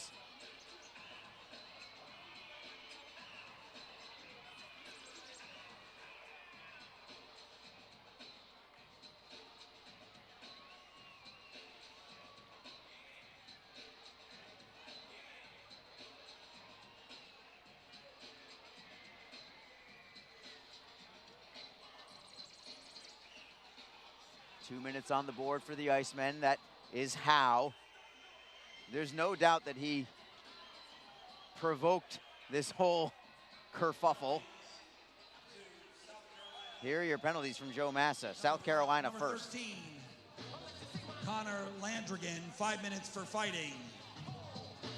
To South Carolina, number 32, 2 minutes for roughing and a game misconduct. To Jacksonville, number 24, Travis Howe, 4 minutes for roughing and a game misconduct.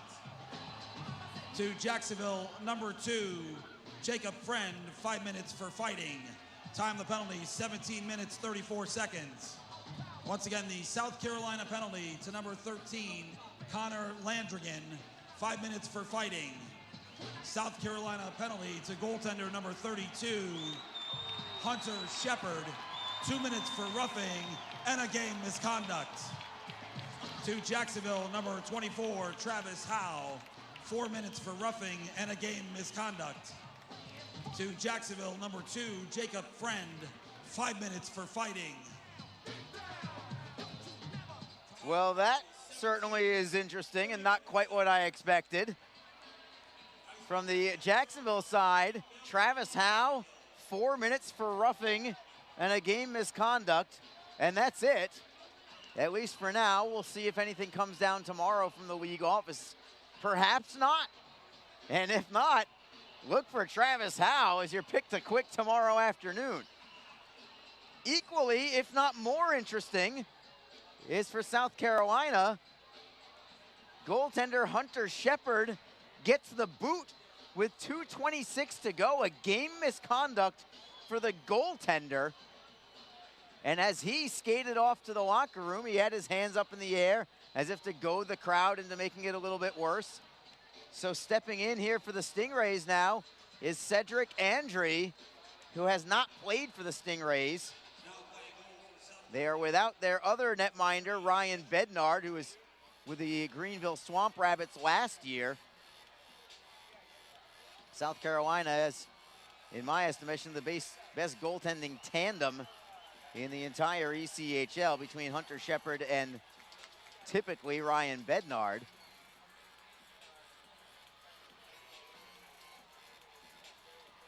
So it is ultimately a power play for South Carolina.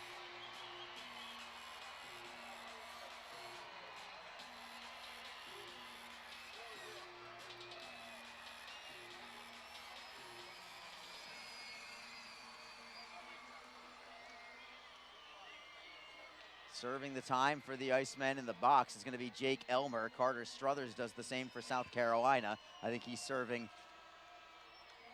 Shepard's time. 2:26 to go in the game. 2-minute power play for South Carolina.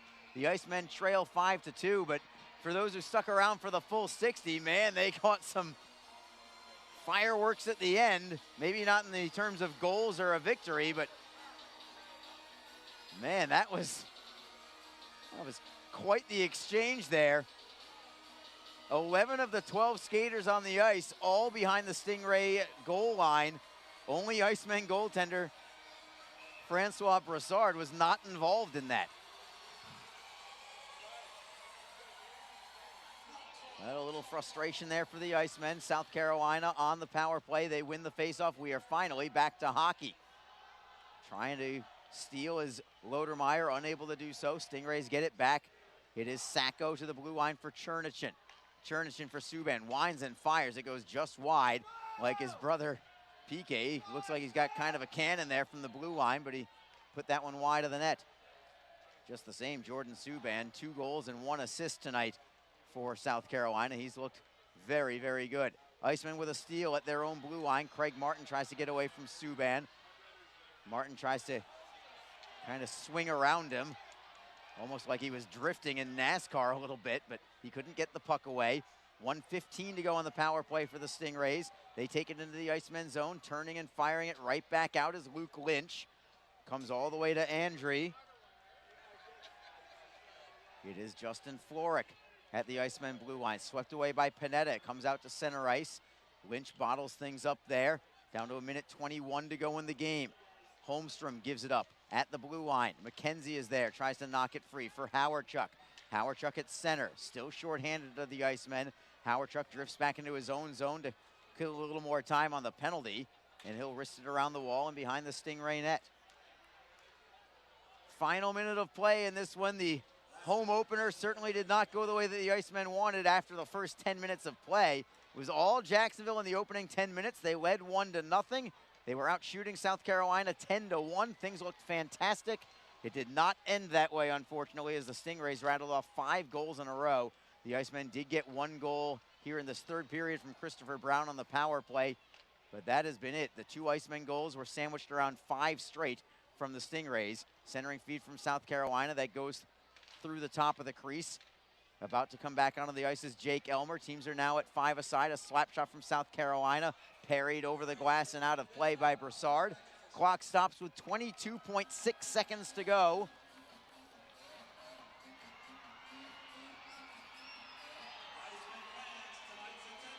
Here's your attendance. 167. The Jacksonville Icemen, thank you for supporting your hometown team. 8,967. Incredible. So it's not the story of the game I wanted it to be, but I guess you have to just say that that would be the story of the game tonight for the Icemen in terms of positive stuff. Other players definitely did play well on an individual basis. The Icemen as a team, I thought, played well tonight as the Icemen look for one last chance offensively. Final 10 seconds, Lodermeyer to the blue line for Panetta. He is able to hold it in, 4 seconds to go. Cross ice it is McKenzie, wristing it wide of the net, and that will do it. This game is over.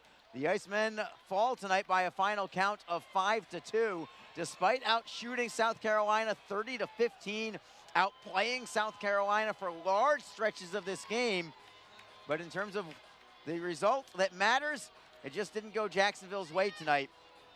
Strange, strange game in terms of who had the better of play and who ultimately ended up getting the victory. You have to give a lot of credit to South Carolina goaltender Hunter Shepard as well. He's one of the best in the game, and he showed why today as the Icemen, always the professionals, come out to center ice, sticks up high in salute of their fans. I know they're going to want to win for this fan base next Friday, the next home game for Jacksonville, Friday night against the in-state rival Orlando Solar Bears. That'll be a 7 o'clock start, just as this one was. Starting on Friday, the Icemen will begin a stretch of 9 games of 10 here on home ice at the Veterans Memorial Arena, and hopefully that will create some great things for Jacksonville in the month of November. In the meantime, the next 3 games all on the road. You get to listen to Alex Reed, the dulcet tones of Reeder, and I know he's going to be pretty excited about tomorrow afternoon's game, as the way that this game ended tonight against South Carolina really sets the scene for tomorrow afternoon's contest between the 2 clubs in Charleston. We'll see if there's some carryover from the physical play,